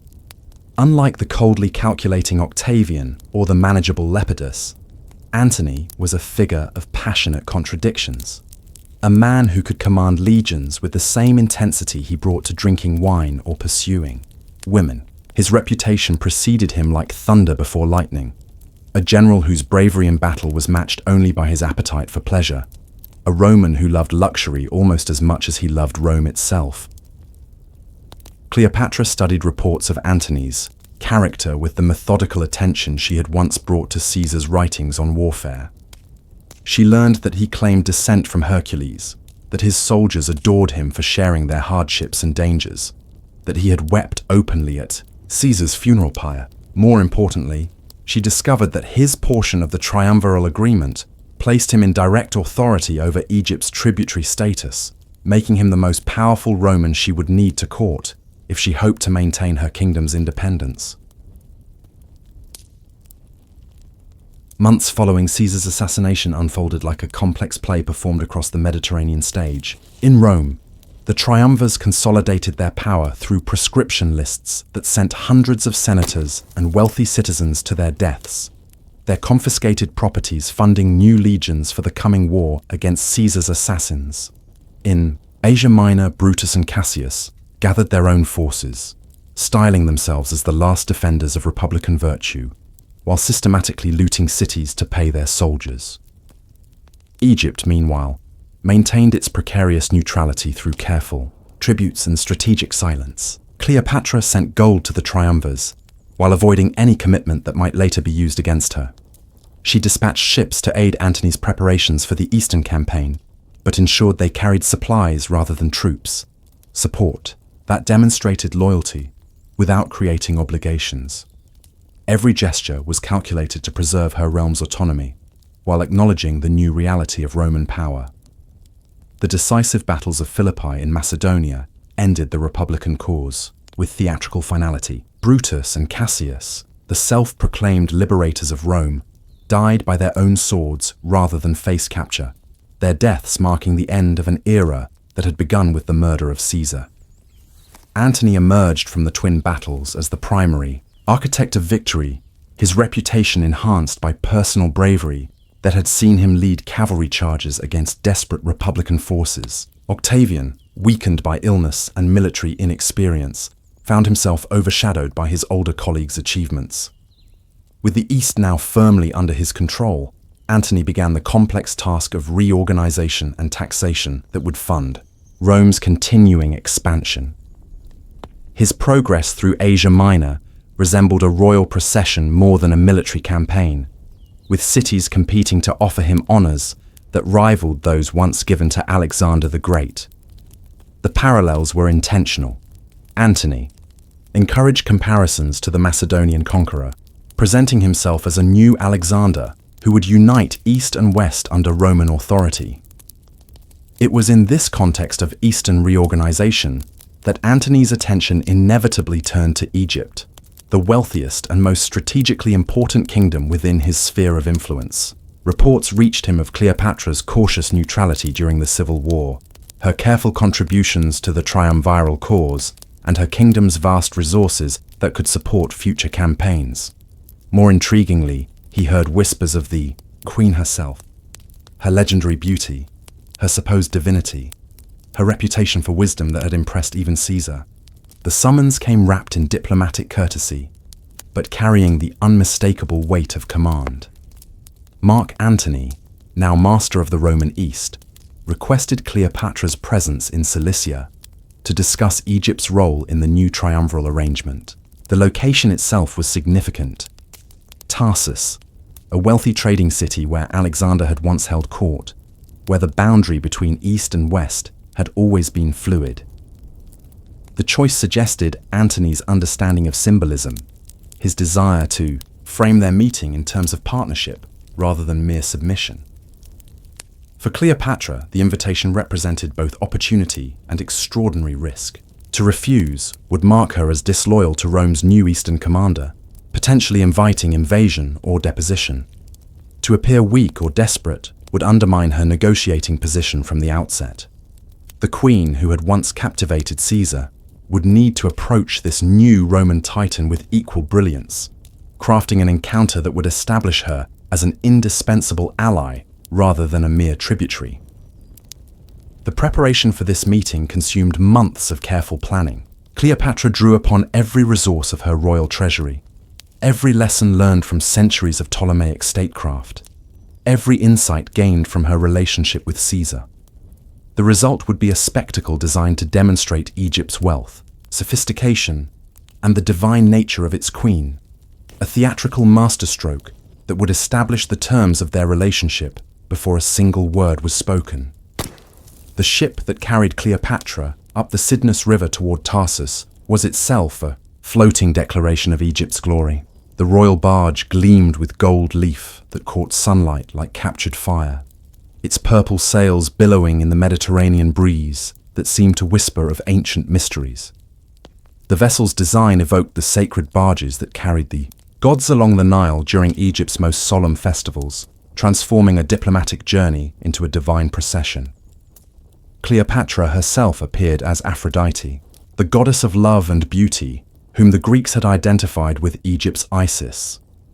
Her costume glittered with precious stones that told stories of the Nile's bounty, emeralds from the eastern desert, pearls from the Red Sea, gold that had been hammered by craftsmen whose families had served pharaohs for generations.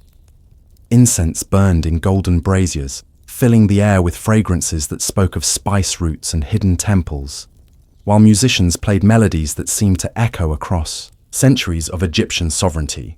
The effect on Tarsus was immediate and overwhelming. Crowds gathered along the riverbank to witness this vision of Eastern majesty, their voices rising in admiration that carried across the water like offerings to the gods themselves. Roman soldiers, hardened by years of campaign and conquest, found themselves staring in wonder at a display that surpassed anything they had witnessed in triumph through Rome's streets. Even Antony's officers, men accustomed to the wealth of conquered provinces, admitted they had never seen luxury employed with such calculated magnificence. Antony himself waited in his pavilion as reports of the approaching spectacle reached him through increasingly excited messengers. Each account seemed to exceed the last in descriptions of the queen's divine appearance, the richness of her escort, the awe she inspired in all who witnessed her passage. The Roman general, a man who had himself staged theatrical displays to impress both soldiers and civilians, found himself confronting a master of political theatre whose abilities clearly matched his own. When the royal barge finally reached the quays of Tarsus, the city had virtually emptied itself to witness Cleopatra's arrival. The queen's progress from ship to shore unfolded like a carefully choreographed dance, each movement designed to reinforce her status as both earthly ruler and divine manifestation. She moved through the assembled crowds with the measured grace of a goddess granting audiences to mortals, acknowledging their homage with gestures that suggested both accessibility and otherworldly authority. The first meeting between Cleopatra and Mark Antony took place within Antony's official residence, but the queen had already transformed the terms of their encounter. Instead of a suppliant appearing before a Roman magistrate, she entered as an equal monarch, conferring with a colleague. Her Egyptian attendants carried gifts that spoke of their kingdom's wealth, rare spices, exquisite jewelry, works of art that had adorned Pharaoh's tombs, while maintaining the dignity appropriate to representatives of the world's oldest continuous dynasty. Antony himself proved to be a figure whose physical presence matched his legendary reputation, tall and powerfully built, with the weathered features of a man who had spent years campaigning in every corner of the Mediterranean. He carried himself with the confident bearing of someone accustomed to command. His eyes held the intelligence of a successful general and the warmth of a man who genuinely enjoyed human company. When he spoke, his voice carried the authority of someone who had addressed both senators and soldiers, while his manner suggested the charm that had made him beloved by Caesar's veterans. The conversation that unfolded between them revealed the complexity of their respective positions. Antony needed Egypt's wealth to fund his eastern ambitions, particularly his planned campaign against Parthia, which had humiliated Roman arms at Carrhae decades earlier. Cleopatra required Roman protection to maintain her throne against both external threats and internal rivals who might question her legitimacy. Yet both understood that their relationship would extend far beyond simple mutual necessity. They were negotiating the future of the Eastern Mediterranean. What surprised both parties was the immediate personal chemistry that developed alongside their political discussions. Antony found himself genuinely impressed by Cleopatra's intelligence, her command of languages that ranged from Egyptian to Latin, her detailed knowledge of military affairs and international trade.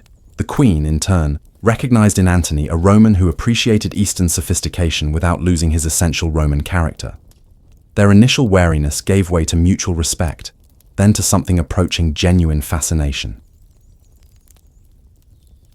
The negotiations themselves proceeded with the intricate delicacy of a diplomatic dance.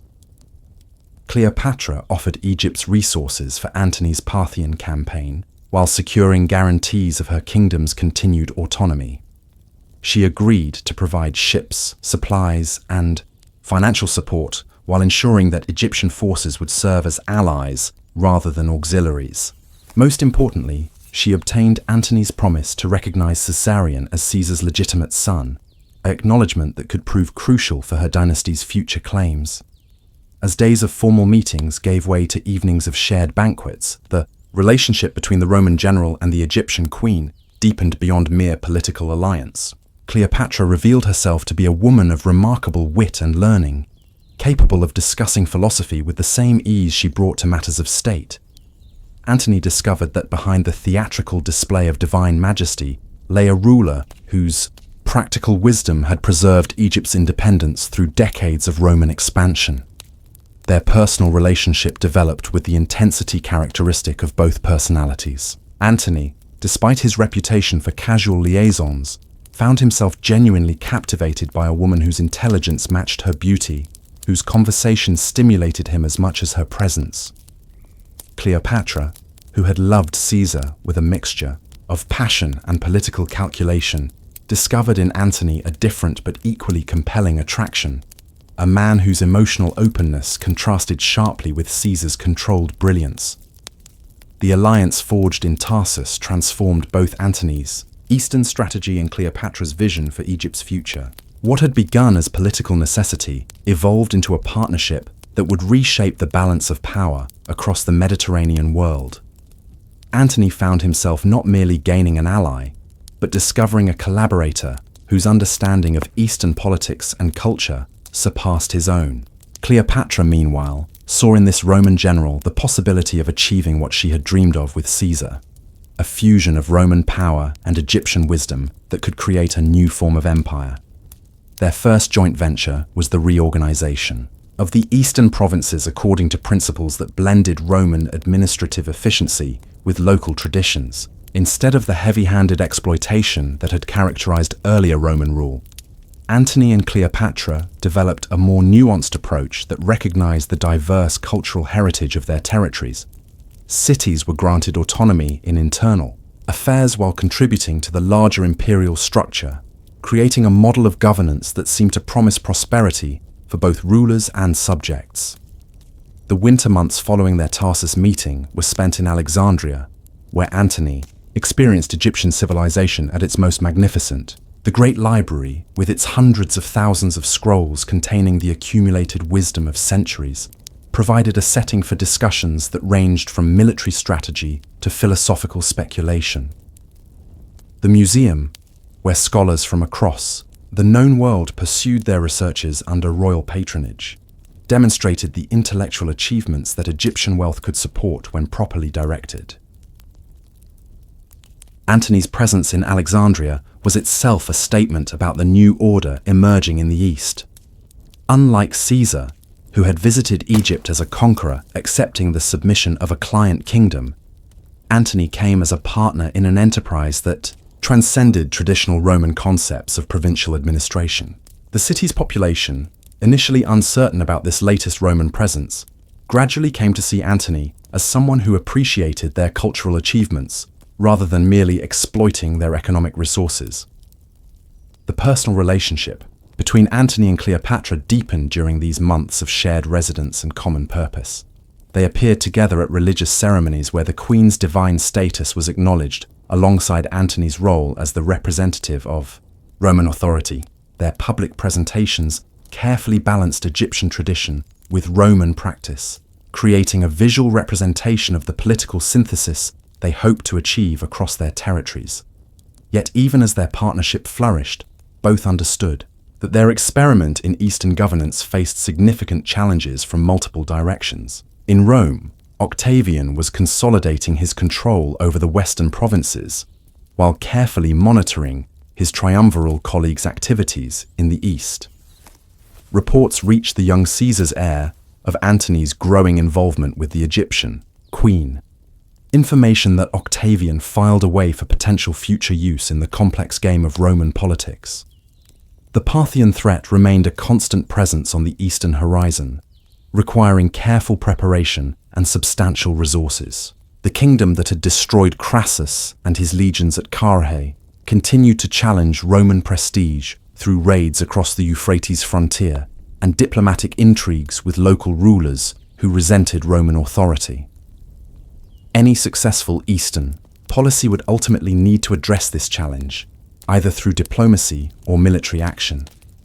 Cleopatra's own position within Egypt, while secure, required ongoing attention to maintain the delicate balance between traditional pharaonic authority and the practical necessities of Roman alliance. The priesthood, whose support was essential for religious legitimacy, needed to be convinced that her relationship with Antony served Egypt's interests rather than subordinating them to Roman convenience.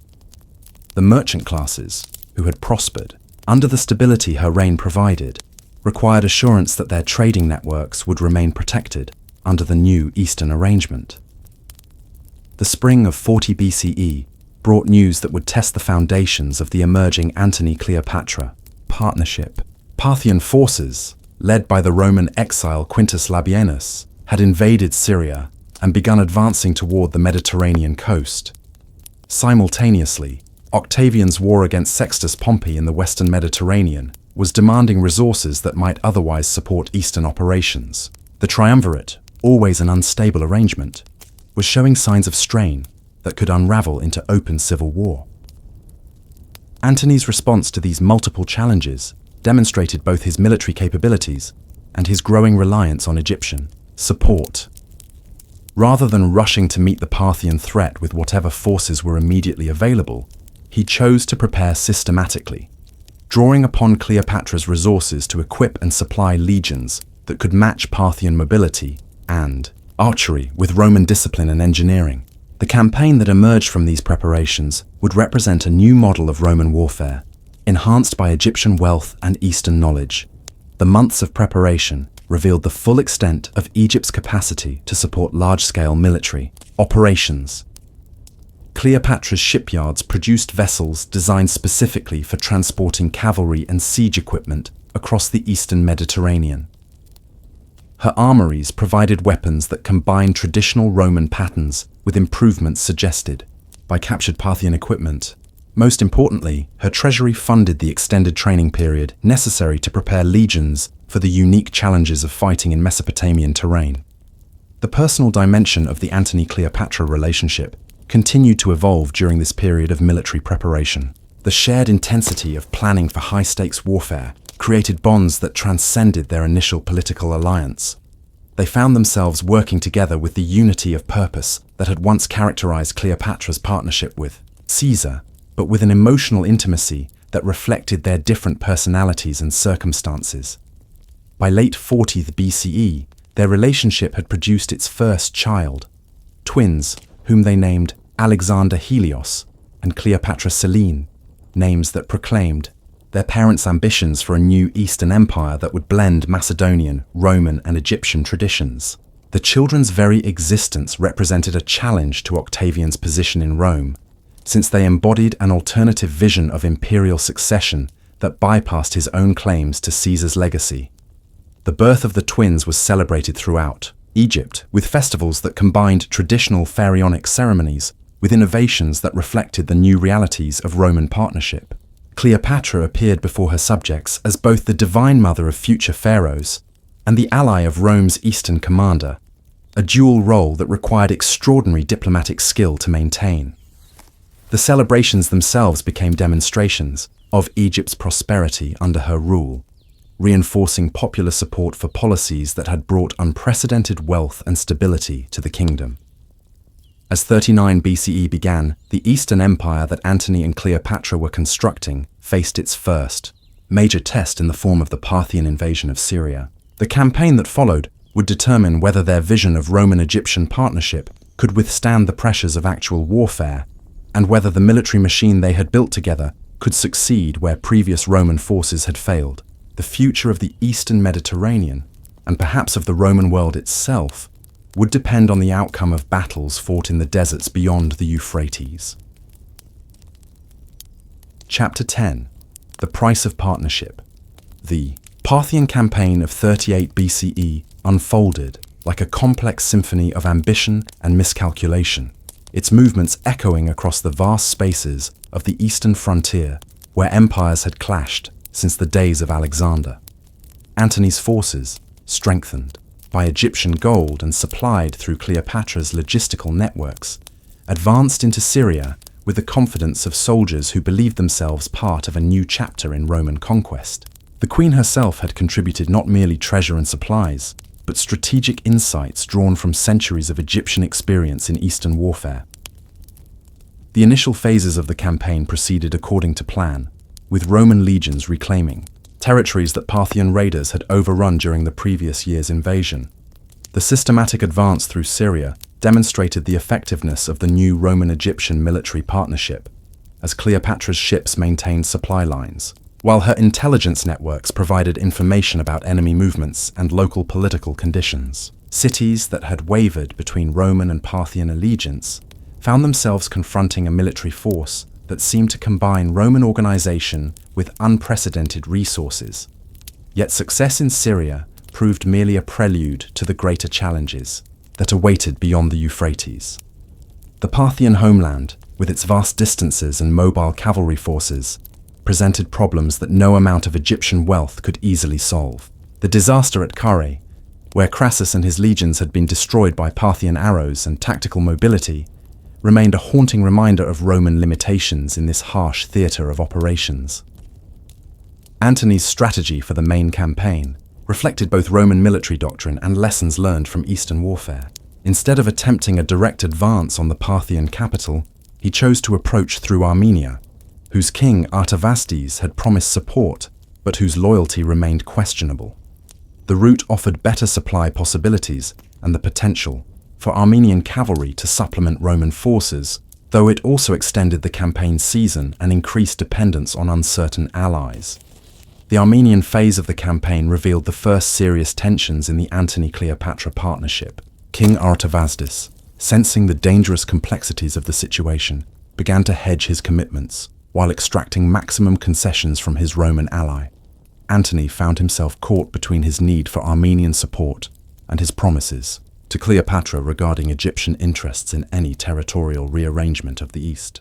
The Queen, monitoring developments from Alexandria, began to question whether Armenian duplicity might undermine the entire Eastern strategy. The military setbacks that followed stemmed partly from these political complications and partly from the inherent difficulties of Roman warfare in Parthian territory. Antony's advance into Media suffered from extended supply lines, unreliable local support, and the constant harassment of Parthian cavalry forces that struck without warning and vanished into the landscape like desert mirages. The siege of Phrata, the Median capital, consumed months of precious campaigning time while failing to achieve decisive results. As winter approached and the campaign season drew to a close, Antony faced the bitter choice between continuing a potentially disastrous advance or accepting a strategic withdrawal that would preserve his forces for future operations. The retreat that followed, though conducted with considerable military skill, could not disguise the fact that Roman arms had again failed to achieve decisive victory over Parthian resistance. The Eastern dream of empire beyond the Euphrates had proven as elusive for Antony as it had for Crassus decades earlier. The aftermath of the Parthian campaign created ripple effects throughout the Roman world that would ultimately reshape the relationship between Antony and Cleopatra. In Rome, Octavian seized upon reports of Eastern setbacks to strengthen his own position, arguing that his colleagues' involvement with the Egyptian queen had compromised Roman military effectiveness.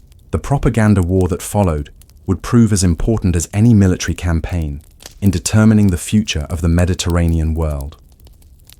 For Cleopatra, the Parthian disappointment represented both personal loss and strategic recalculation. Egyptian resources had supported a campaign that failed to achieve its objectives, while the Queen's public association with Antony had made her vulnerable to Roman criticism of the Eastern strategy. Yet rather than retreating from the partnership, she chose to deepen her commitment, recognizing that her kingdom's future remained tied to Antony's success or failure in the continuing struggle for Roman supremacy. The period following the Parthian campaign saw a remarkable transformation in the nature of the Antony-Cleopatra relationship. What had begun as political alliance and developed into personal partnership now evolved into something approaching genuine unity of purpose and destiny. They appeared together at public ceremonies throughout the Eastern Mediterranean, presenting themselves as joint rulers of a new form of empire that transcended traditional Roman or Egyptian models. The most dramatic expression of this evolving partnership was the ceremony held in Alexandria in 34 BCE, known to history as the Donations of Alexandria. In a spectacle that rivaled the Queen's arrival at Tarsus, Antony and Cleopatra appeared before the assembled population of Egypt's capital to announce a new territorial arrangement that would govern their eastern domains. Cleopatra was proclaimed Queen of Kings, while their children received royal titles and territorial assignments that encompassed much of the Eastern Mediterranean. The symbolic content of the donation ceremony was as significant as its political implications. Antony appeared in the costume of Dionysus, the god of wine and ecstasy, whom Alexander the Great had claimed as divine ancestor. Cleopatra manifested as Isis, the great goddess whose worship had spread throughout the Mediterranean world. Their presentation suggested not merely political alliance, but divine partnership in the governance of territories that stretched from the Euphrates to the Nile. The children's roles in the ceremony proclaimed the dynasty's ambitions for future generations. Caesarion, now approaching adolescence, received recognition as heir to both Egyptian and Roman authority. The twins Alexander Helios and Cleopatra Selene were assigned kingdoms that reflected their parents' vision of a restored Eastern Empire. Young Ptolemy Philadelphus, Antony and Cleopatra's third child, received territories that would complete the family's dominion over the Eastern Mediterranean's most valuable provinces. Yet even as the donation ceremony proclaimed the success of the Antony-Cleopatra partnership, storm clouds were gathering on the western horizon. Octavian, now secure in his control of Rome and Italy, was preparing for the final confrontation that would determine the future of the Roman world. The young heir to Caesar's name had spent years consolidating his position, eliminating rivals, and building the military and political foundation necessary for a decisive campaign against his triumviral colleague. The propaganda war that preceded actual military conflict revealed the fundamental incompatibility between the Eastern and Western visions of Roman imperial development. Octavian presented himself as the defender of traditional Roman values against Eastern corruption, portraying Antony's relationship with Cleopatra as evidence of his betrayal of Roman interests. The Egyptian queen, in this narrative, became the foreign seductress who had corrupted a once noble Roman general and threatened to subordinate Rome itself to Oriental despotism. Antony and Cleopatra's response to these attacks demonstrated both the strengths and weaknesses of their position.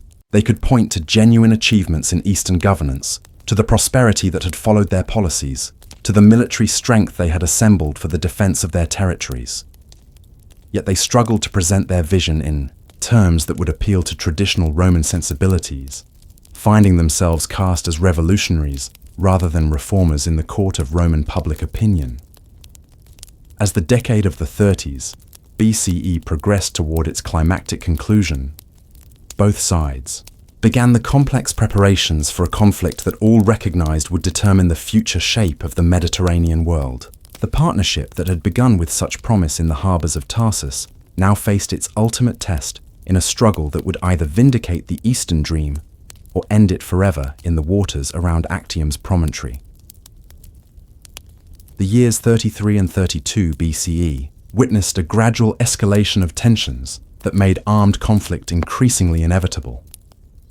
Diplomatic exchanges gave way to military preparations, as both Octavian and Antony assembled the forces that would decide whether the Roman world would be governed from Rome or from a new capital in the east. For Cleopatra, these preparations represented the culmination of her life's work, the final attempt to secure Egypt's independence through partnership with Roman power, or the last act in the drama of Ptolemaic sovereignty that had begun 3 centuries earlier with Alexander's conquest. The winds over the Mediterranean carried whispers of war, and in the marble halls of Alexandria, Cleopatra felt the tremor of approaching destiny. The year 32 BCE had arrived like a storm cloud, heavy with rain, pregnant with the promise of transformation.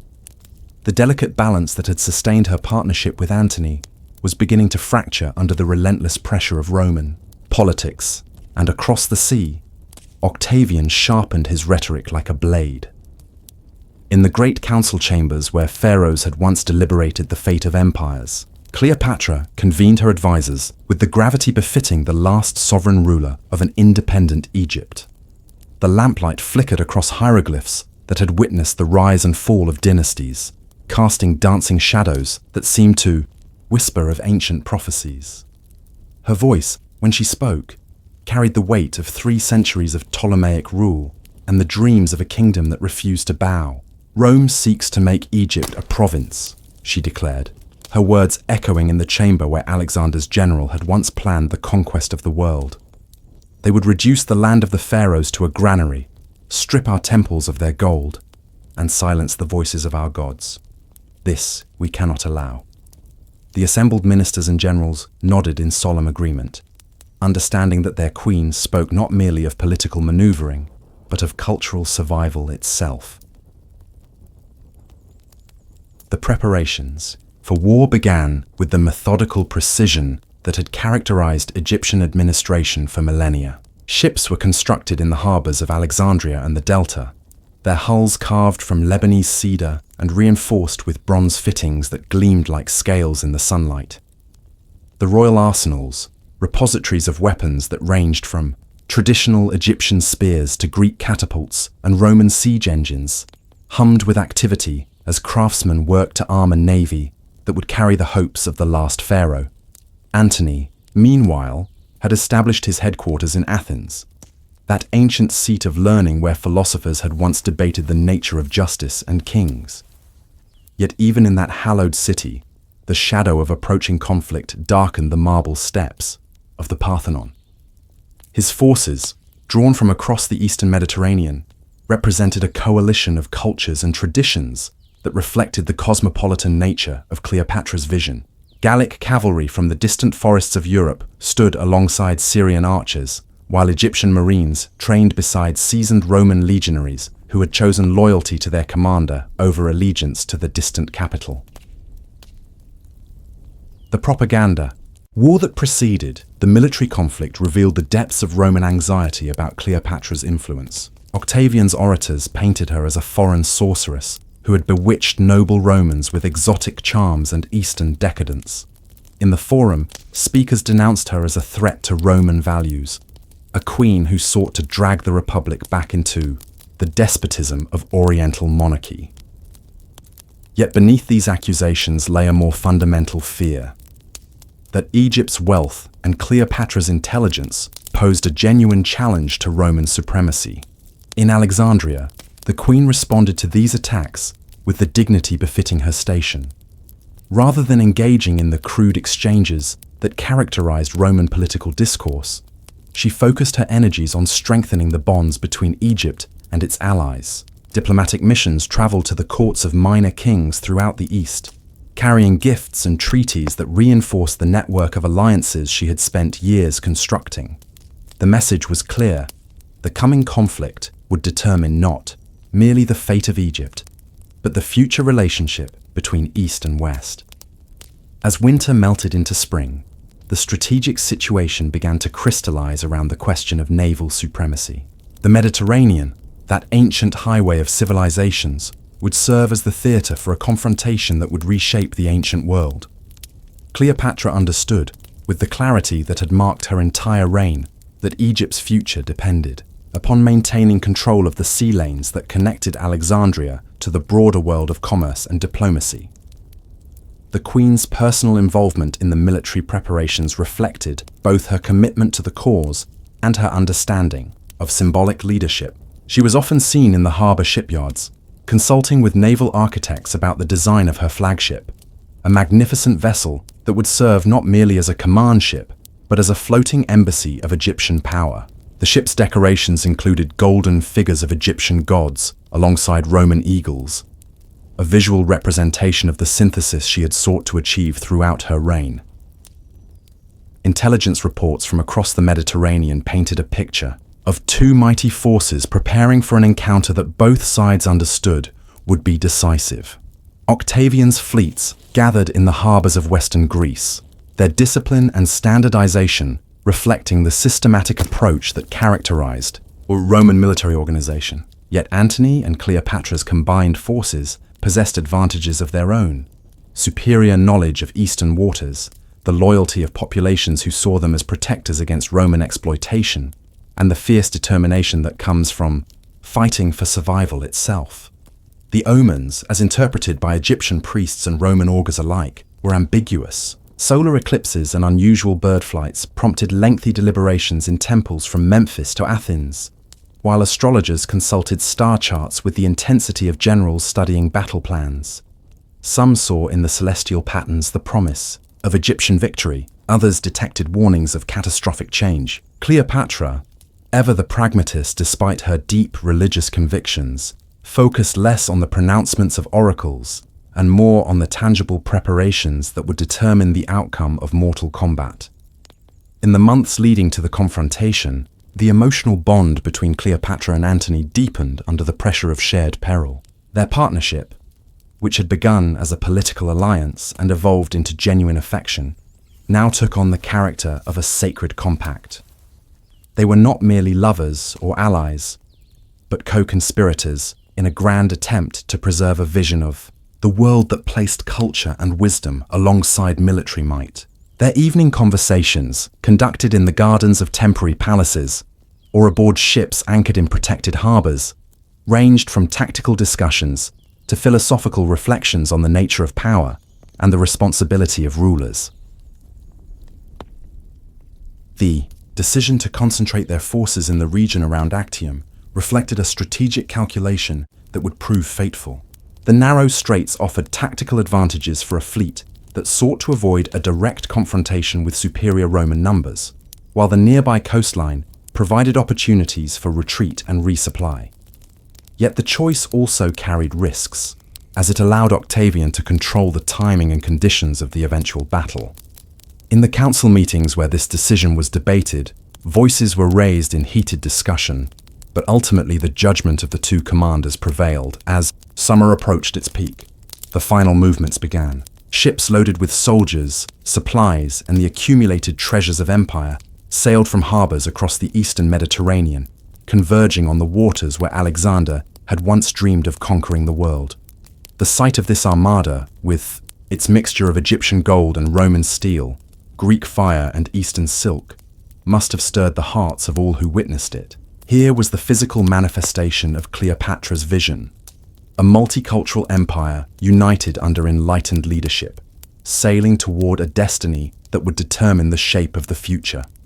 The queen herself made her final preparations with the meticulous attention to detail that had characterized her entire reign.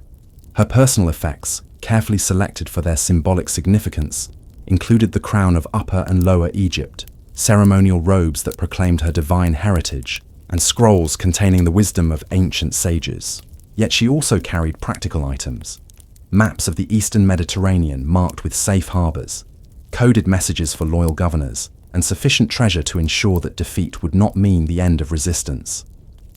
On the eve of departure for what would become the Battle of Actium, Cleopatra stood upon the lighthouse of Alexandria, that wonder of the ancient world which had guided ships safely to harbor for 6 centuries. The beacon's light, reflected in the waters of the great harbor, seemed to illuminate not merely the physical geography of sea and shore, but the spiritual landscape of a civilization approaching its moment of truth. In that solemn hour, with the weight of Egyptian history upon her shoulders and the uncertain promise of tomorrow stretching before her, the last pharaoh prepared to stake everything upon a single roll of fate's dice. The morning of September 2nd, 31st BCE, dawned with deceptive tranquility over the Gulf of Ambracia.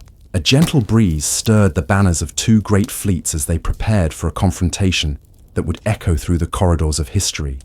On one side, Octavian's ships formed precise lines, their bronze rams gleaming like the teeth of some ancient sea monster, while across the water, the combined fleet of Antony and Cleopatra rode the gentle swells with the proud bearing of vessels that carried the dreams of the East.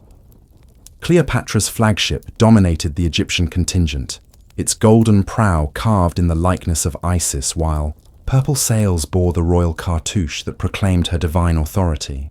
From the ship's highest point, the double crown of Egypt caught the morning light, a symbol of sovereignty that had adorned pharaohs since the unification of the two lands 3 millennia before. The queen herself stood upon the deck, resplendent in ceremonial armor that blended Egyptian tradition with Hellenistic artistry, her presence serving as both inspiration to her followers and defiance to her enemies. The tactical situation that morning reflected weeks of careful maneuvering and strategic calculation.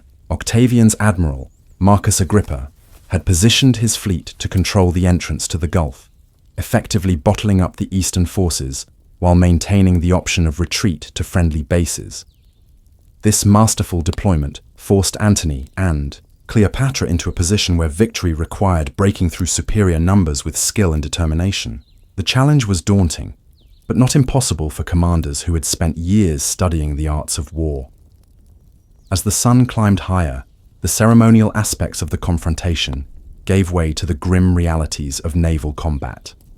The first engagement began when Antony's lead ships, their bronze prows cutting through the morning mist, advanced toward Agrippa's waiting line. The sound of bronze against bronze rang across the water as the great vessels collided, their crews locked in desperate combat, while archers and catapults added their deadly contributions to the symphony of war.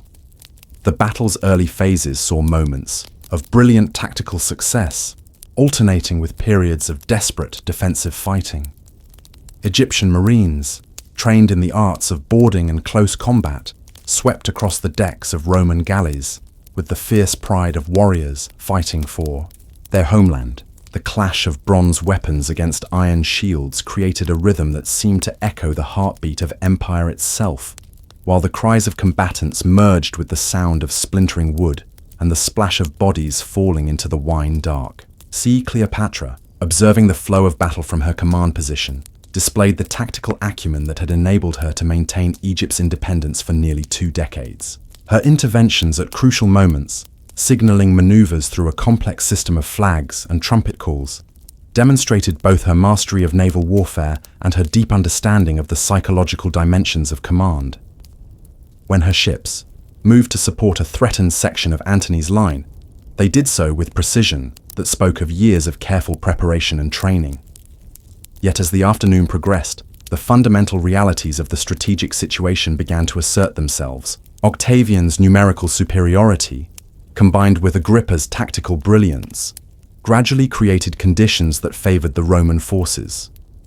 The Eastern Fleet, despite fighting with desperate courage, found itself increasingly compressed within the confined waters of the Gulf.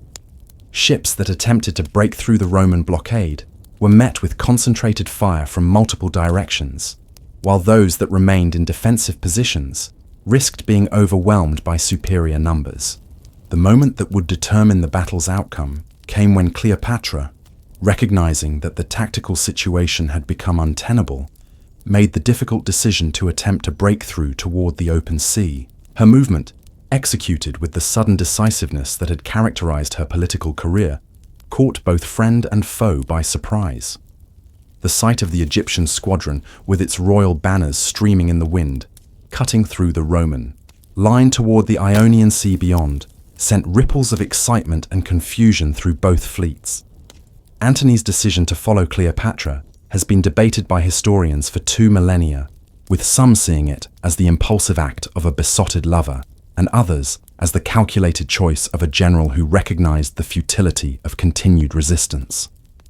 The truth, as is often the case in moments of great historical significance, was likely more complex than either interpretation suggests. The Roman commander, veteran of countless battles from Gaul to Parthia, understood as well as anyone the difference between heroic gesture and strategic wisdom. The pursuit that followed Cleopatra's breakthrough transformed the nature of the engagement, from a set-piece battle to a running fight across the open Mediterranean. The Egyptian ships, lighter and more maneuverable than their Roman counterparts, initially maintained their lead through superior seamanship and knowledge of local currents. Yet the relentless pressure of pursuit, combined with the psychological impact of abandoning the main battle, began to take its toll on both ships and crews. As the sun began its descent toward the western horizon, painting the sea in shades of gold and crimson that seemed appropriate for the twilight of Egyptian independence, the full magnitude of the defeat became apparent. The remnants of Antony's fleet, those ships that had neither escaped with their commanders nor been captured, in the fighting, scattered across the Mediterranean like leaves before an autumn wind. Some sought refuge in friendly ports along the Egyptian coast, while others surrendered to Roman mercy that proved both pragmatic and limited. The immediate aftermath of Actium revealed the thoroughness of Octavian's victory and the skill with which he had prepared for this moment. Roman administrators, following close behind the naval forces, began the process of reorganizing the eastern territories according to plans that had clearly been developed well in advance. The speed and efficiency of this transition demonstrated that the battle had been not merely a military engagement, but the final act in a carefully orchestrated political drama. For Cleopatra and Antony, the flight from Actium marked the beginning of a desperate race against time and circumstance. Their surviving ships, damaged by battle and burdened with refugees, made slow progress toward Alexandria, while Roman scouts shadowed their movements from a respectful distance. The psychological impact of defeat weighed heavily upon both leaders, who understood that their failure at Actium had fundamentally altered the balance of power in the Mediterranean world.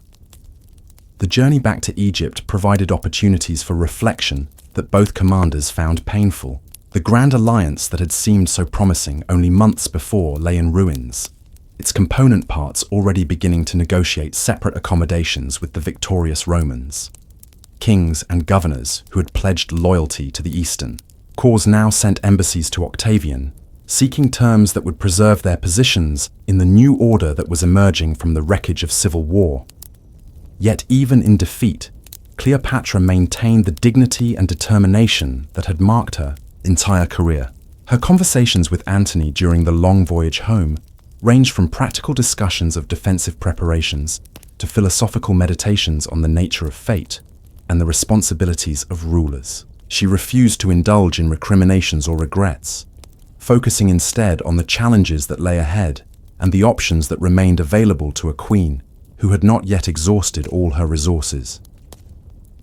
The sight of Alexandria's lighthouse emerging from the morning haze brought mixed emotions to the returning exiles. The familiar landmarks of home offered comfort and security, but they also represented responsibilities and loyalties that could not be abandoned even in the face of overwhelming odds. The great city, with its libraries and museums, its temples and palaces, its harbors filled with the ships of 100 nations, stood as both refuge and fortress, the last bastion of an independence that had endured for 3 centuries since Alexander's conquest.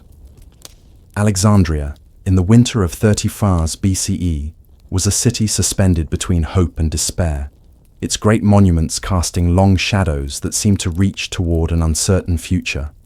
The defeat at Actium had not broken Cleopatra's spirit, but it had fundamentally altered the strategic landscape in which she operated. Where once she had commanded the loyalty of dozens of client kings and allied cities, now she found herself increasingly isolated, surrounded by the growing influence of Roman power that spread like ripples from Octavian's victory.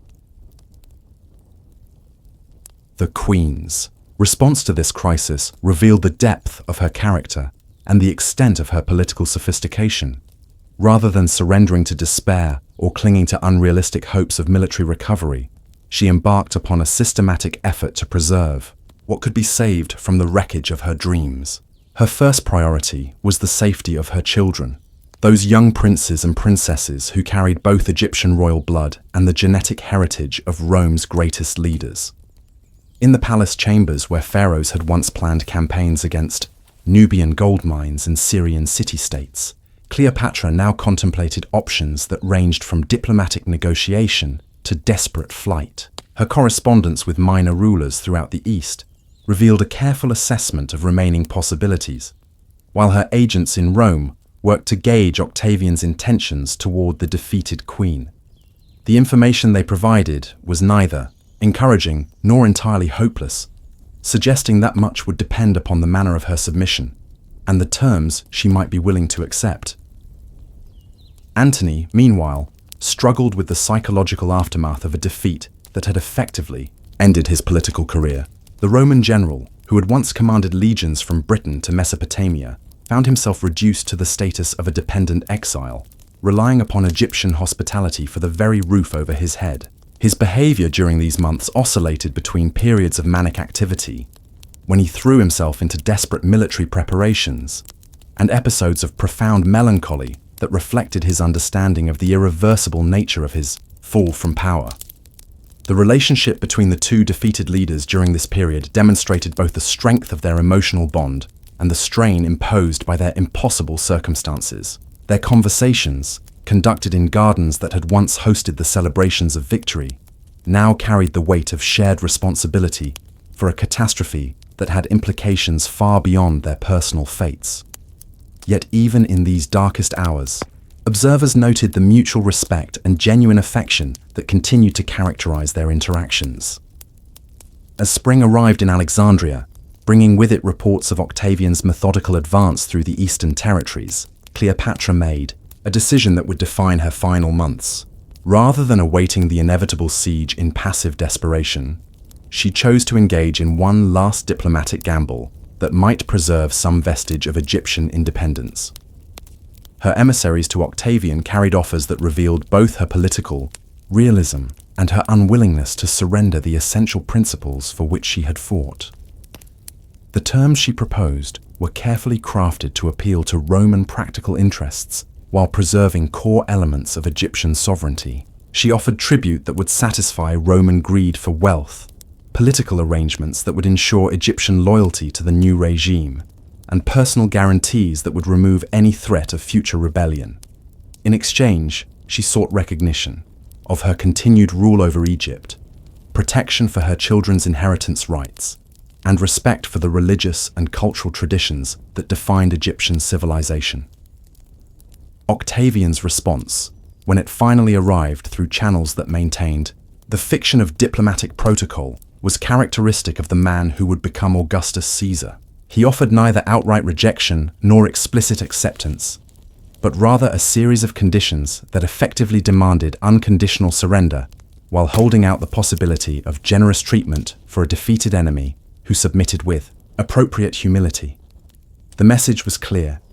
Cleopatra could preserve her life and perhaps some measure of comfort, but only at the cost of everything she had spent her reign defending. The Queen's reaction to these terms revealed the steel beneath, the silk that had enabled her to rule successfully for 2 decades. In council meetings with her remaining advisors, she declared her intention to resist Roman occupation, regardless of the personal cost. Egypt has been ruled by pharaohs for 3,000 years, she stated with the conviction that had marked her entire career. I will not be the one to deliver our kingdom into foreign bondage, whatever the consequences for myself or my family. The preparations for Alexandria's defense reflected both the impossibility of the military situation and the determination of a queen who refused to abandon her responsibilities. The city's fortifications, impressive though they were, could not hope to withstand the systematic siege warfare at which Roman engineers excelled. Yet Cleopatra ordered their strengthening anyway, partly from military necessity and partly from the symbolic importance of resistance itself. The civilian population of Alexandria during these final months displayed a loyalty to their queen that spoke to the success of her reign and the depth of Egyptian cultural identity. Despite the obvious hopelessness of their situation, few attempted to flee the city or seek accommodation with the approaching Romans.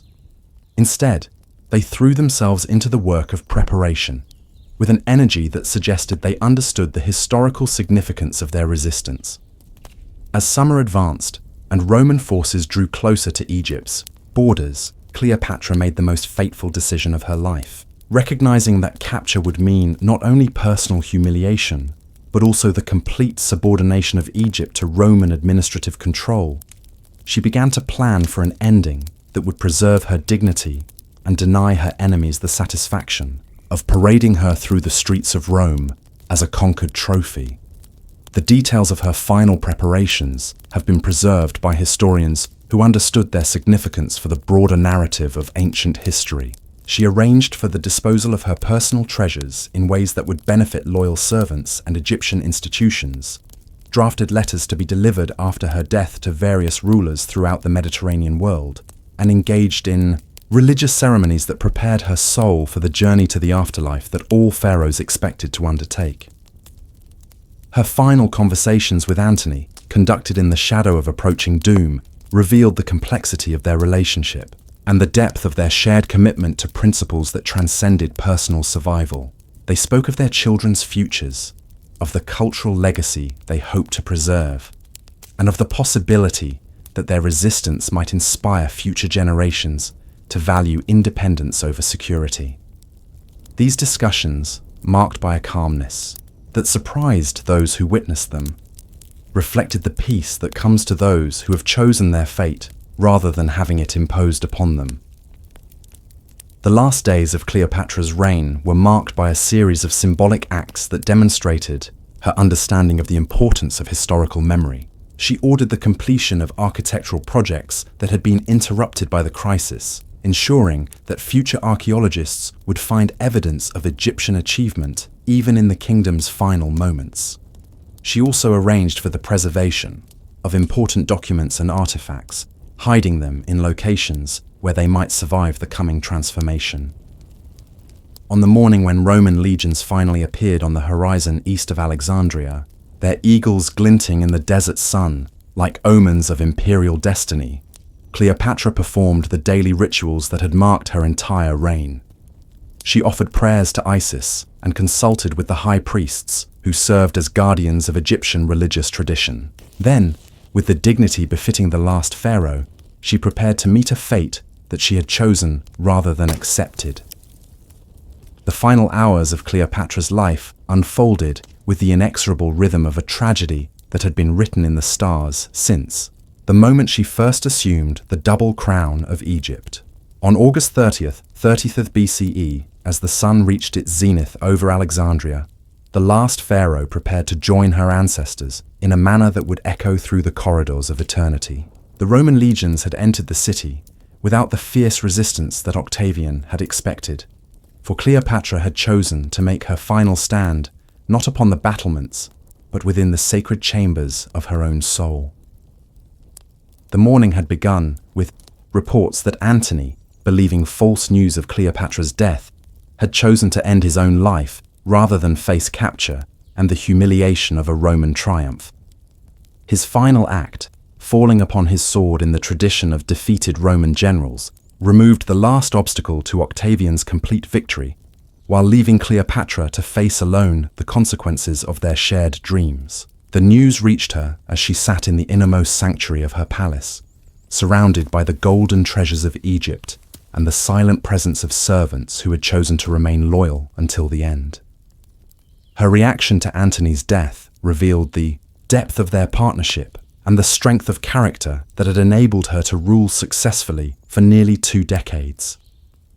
Rather than succumbing to grief or despair, she used the hours that remained to complete the arrangements she had been making for weeks. Letters were dispatched to her surviving children, now safely distant from Alexandria, containing final instructions and maternal blessings. Treasures were distributed among faithful servants with precise instructions for their future disposition. The business of dying, she had learned, required the same attention to detail as the art of living. The arrival of Octavian's emissaries in the palace courtyard marked the beginning of the final act in a drama that had captivated the ancient world. These Romans, bearing offers of clemency and vague promises of honorable treatment, found themselves confronting a queen who had already moved beyond the realm of negotiation and compromise. Cleopatra received them with the formal courtesy that diplomatic protocol required, but her responses made clear that she had no intention of providing the spectacle that Roman politics demanded.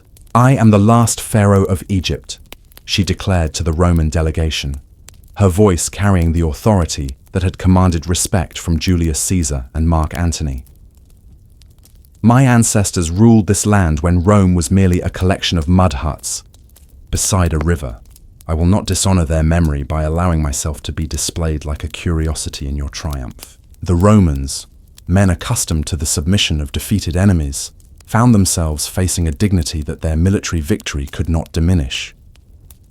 After the departure of the embassy, Cleopatra embarked upon the final rituals that would prepare her for the journey to the afterlife. Egyptian religious tradition, refined through 3 millennia of pharaonic practice, provided elaborate ceremonies for the transition from earthly rule to divine transformation. She donned the golden uraeus serpent that marked her as the living embodiment of the goddess Isis, while priests chanted prayers that had been old when the pyramids were young. The method she had chosen for her departure from the world reflected both practical necessity and symbolic appropriateness. The asp, sacred to the cobra goddess Wadjet, who protected the pharaohs, would deliver a death that was both swift and ritually significant.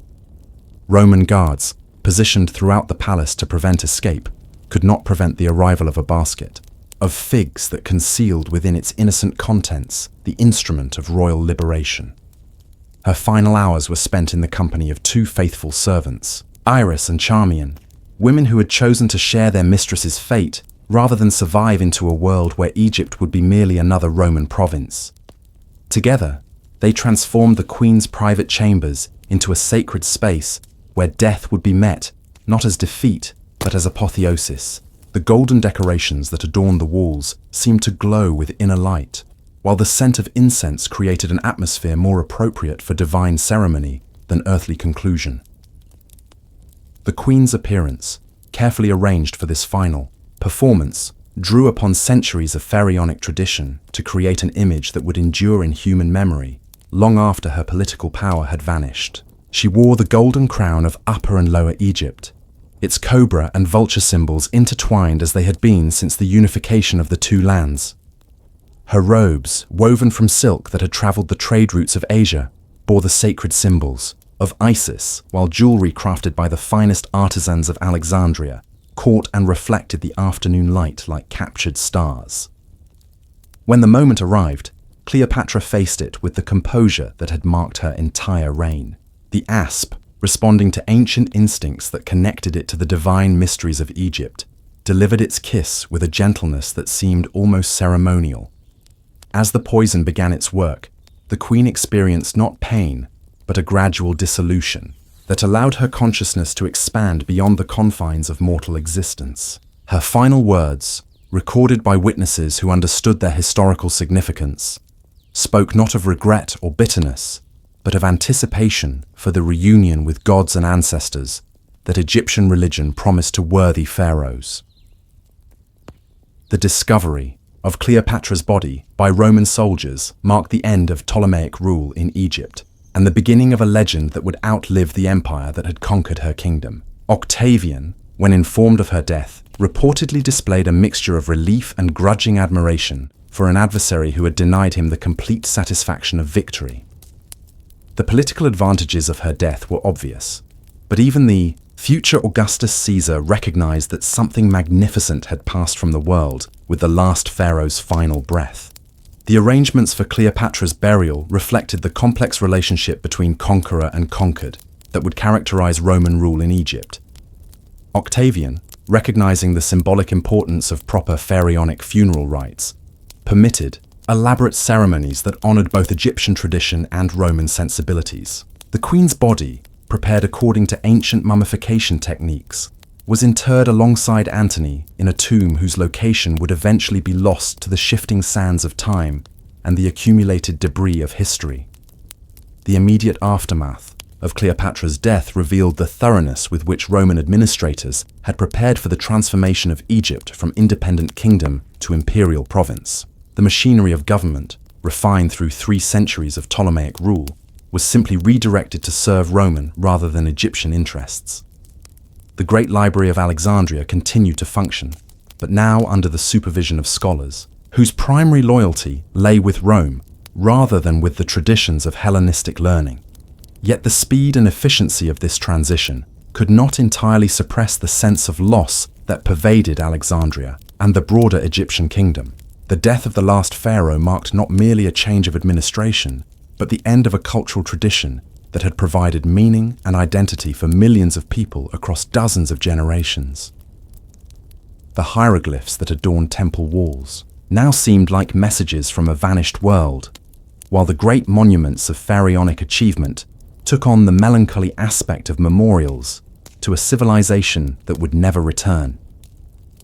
The international reaction to news of Cleopatra's death revealed the extent to which she had influenced the political and cultural life of the ancient Mediterranean. Kings and queens who had once sought her alliance now hastened to demonstrate their loyalty to Rome, while poets and philosophers began the process of transforming recent history into literary legend.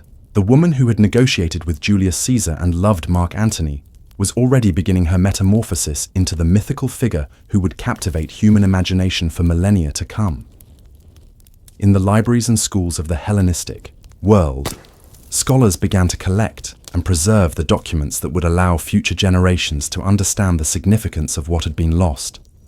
Her letters, preserved by recipients who recognized their historical value, provided evidence of an intelligence and sophistication that transcended the political circumstances of her time. Her policies, recorded by administrators who had served her government, demonstrated approaches to governance that emphasized cultural synthesis over military domination. The fate of Cleopatra's children, scattered to various corners of the Mediterranean, whirled by the catastrophe of their mother's defeat, reflected the broader transformation that her death had initiated. Some were raised in Rome itself, where they served as living symbols of Octavian's clemency while being carefully educated to support rather than challenge the new imperial order. Others disappeared into the obscurity of provincial life, their royal heritage becoming a family secret that was passed down through generations who would never see the land of their ancestors. As autumn settled over Alexandria and the routines of Roman administration replaced the ceremonies of pharaonic rule, the city itself began the long process of adaptation to its new status. The great harbour continued to welcome ships from across the Mediterranean, but now they carried Roman officials and Italian merchants, rather than the exotic embassies that had once sought audience with the last pharaoh. The lighthouse continued to guide vessels safely to port, but its beacon now illuminated a world fundamentally transformed by the events of a single summer. In the silence that followed Cleopatra's death, something extraordinary began to happen. The woman who had failed to preserve Egypt's political independence succeeded in achieving a different kind of immortality, one that transcended the temporal boundaries of kingdoms and empires. As Roman administrators settled into the business of governing their newest province, the memory of the last pharaoh began its transformation from historical fact to eternal legend, a process that would continue long after the eagles of Rome had themselves fallen to dust. The Roman historians who first attempted to record her story faced a challenge that their training had not prepared them to meet. How could they explain the fascination that this Eastern queen had exercised over Rome's greatest leaders? How could they reconcile the political necessity of her defeat with the obvious intelligence and capability she had displayed throughout her reign? Their solutions to these problems would shape the way future generations understood not only Cleopatra herself, but also the broader relationship between Rome and the civilizations it conquered. Plutarch, writing a century after her death, struggled to balance respect for Roman sensibilities with honest assessment of historical evidence. His portraits of both Julius Caesar and Mark Antony necessarily included extended discussions of their relationships with the Egyptian queen, and in these passages, a complex figure began to emerge. She was neither the seductress of popular imagination, nor the helpless victim of Roman aggression, but rather a sophisticated ruler who had used every weapon at her disposal to defend her kingdom's independence. The transformation of Alexandria under Roman rule provided a melancholy backdrop for the evolution of Cleopatra's legend. The great city continued to flourish as a center of commerce and learning, but its character gradually shifted from that of a royal capital to that of a provincial administrative center. The palaces where pharaohs had held court were converted to practical uses, while the temples that had validated divine kingship were slowly subordinated to the religious requirements of Roman civil religion. Yet even as the political structures of Ptolemaic Egypt disappeared, the cultural achievements of Cleopatra's reign continued to influence intellectual life throughout the Mediterranean world. The scholars she had patronized, the artists she had encouraged, and the architects who had built according to her vision had created works that spoke to universal human aspirations rather than merely local political needs. These achievements, impossible to suppress through administrative decree, ensured that something essential of her vision would survive the destruction of her kingdom. The mystery surrounding the location of Cleopatra's tomb became one of the great archaeological puzzles of the ancient world, and its unsolved nature contributed to the romantic aura that surrounded her memory. Generations of treasure hunters and scholarly investigators searched the coastline of Alexandria for the burial place where the last pharaoh rested alongside her Roman lover.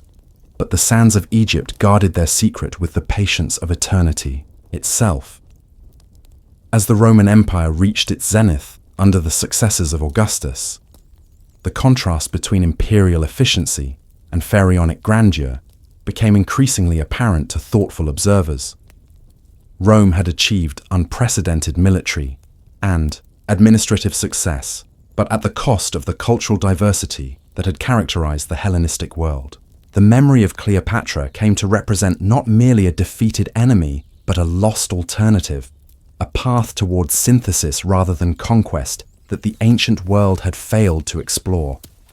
The religious dimensions of her legacy proved particularly enduring, as the cult of Isis that she had promoted during her lifetime continued to spread throughout the Roman Empire, despite official discouragement. The goddess who had protected the pharaohs found new worshippers among women, who saw in her divine femininity a source of strength and comfort that traditional Roman religion failed to provide. In the ceremonies conducted in Isis temples from Britain to Mesopotamia, the spirit of the last pharaoh lived on in ways that transcended political defeat. Medieval chroniclers, working with fragmentary sources and shaped by their own cultural assumptions, further transformed Cleopatra's story into moral allegory and romantic fantasy. The historical queen, who had negotiated sophisticated diplomatic agreements and administered complex governmental systems, became a figure of legend whose beauty and wisdom were matched only by the tragedy of her fate. These medieval interpretations, while historically questionable, ensured that her name would remain familiar to educated Europeans throughout the centuries of imperial decline and cultural transformation.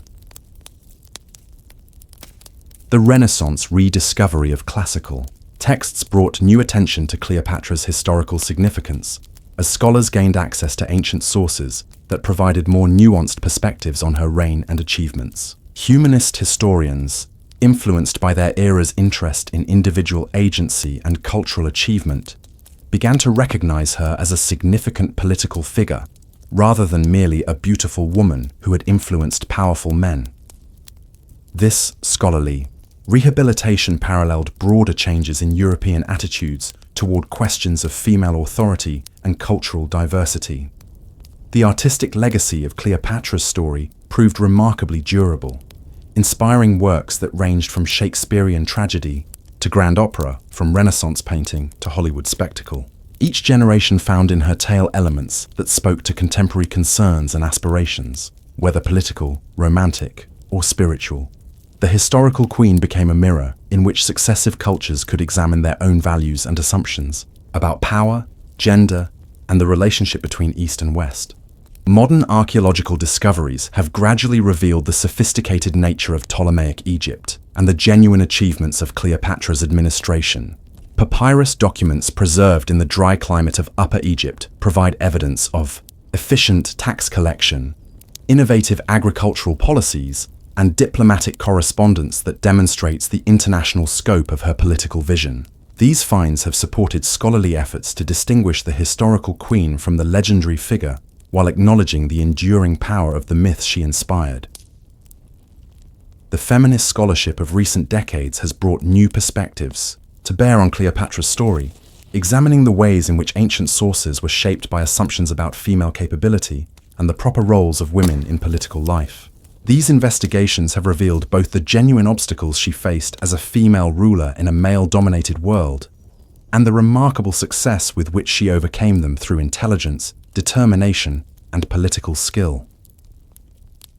The continuing fascination with Cleopatra's story reflects deeper human concerns about the relationship between individual agency and historical forces, the possibility of cultural synthesis in a world marked by conflict and conquest, and the enduring appeal of figures who choose to maintain their principles despite overwhelming pressure to compromise. Her decision to die rather than submit to humiliation speaks to something fundamental in human nature that transcends the specific circumstances of ancient politics. In the museums of the modern world, artifacts from Ptolemaic Egypt continue to draw crowds of visitors who seek to connect with the civilization that produced the last pharaoh. Statues bearing her likeness, coins minted during her reign, and architectural fragments from her building projects provide tangible links to a world that might otherwise exist only in literary imagination. These objects, preserved against the erosion of time and the accidents of history, serve as witnesses to achievements that political defeat could not entirely destroy.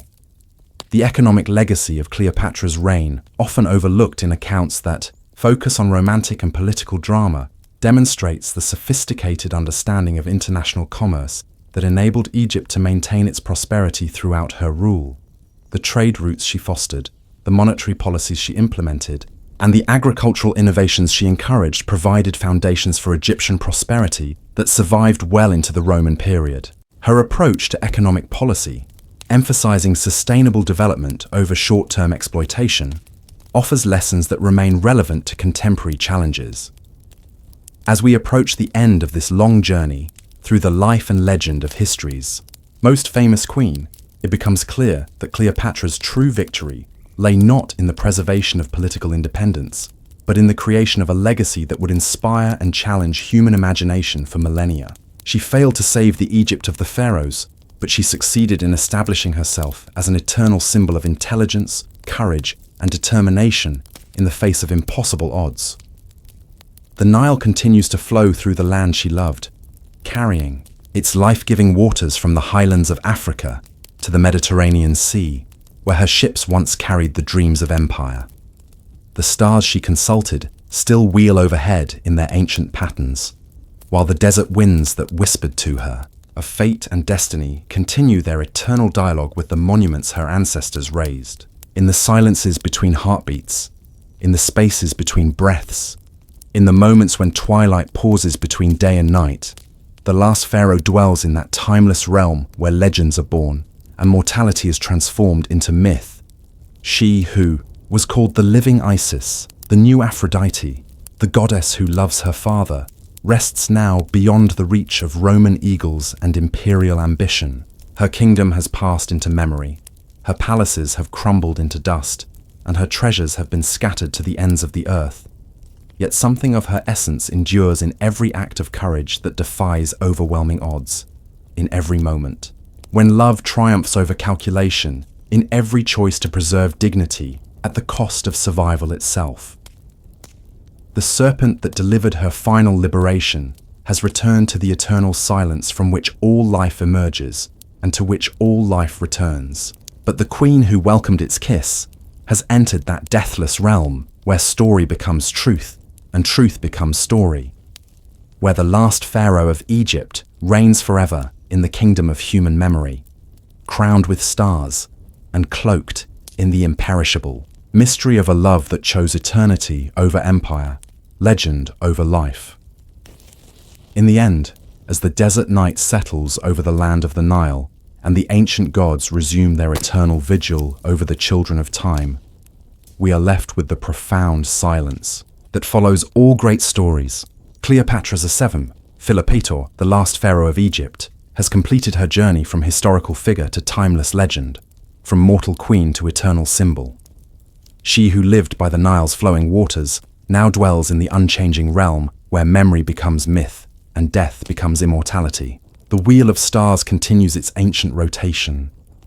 The desert sands shift and settle in patterns known only to the wind. And in the deepest chambers of human consciousness, the last queen of Egypt holds court forever. Beautiful and terrible and wise, a reminder that some things transcend the rise and fall of empires, the victory and defeat of armies, the brief flowering and inevitable decay of all earthly kingdoms. Her story ends not with the silence of the tomb, but with the eternal whisper of legend, speaking across the centuries to all who have ears to hear the voice of courage speaking from the heart of time itself. Thank you for joining us on this journey through the timeless story of Cleopatra, Queen of the Nile. May her legend inspire peaceful dreams and lasting wonder.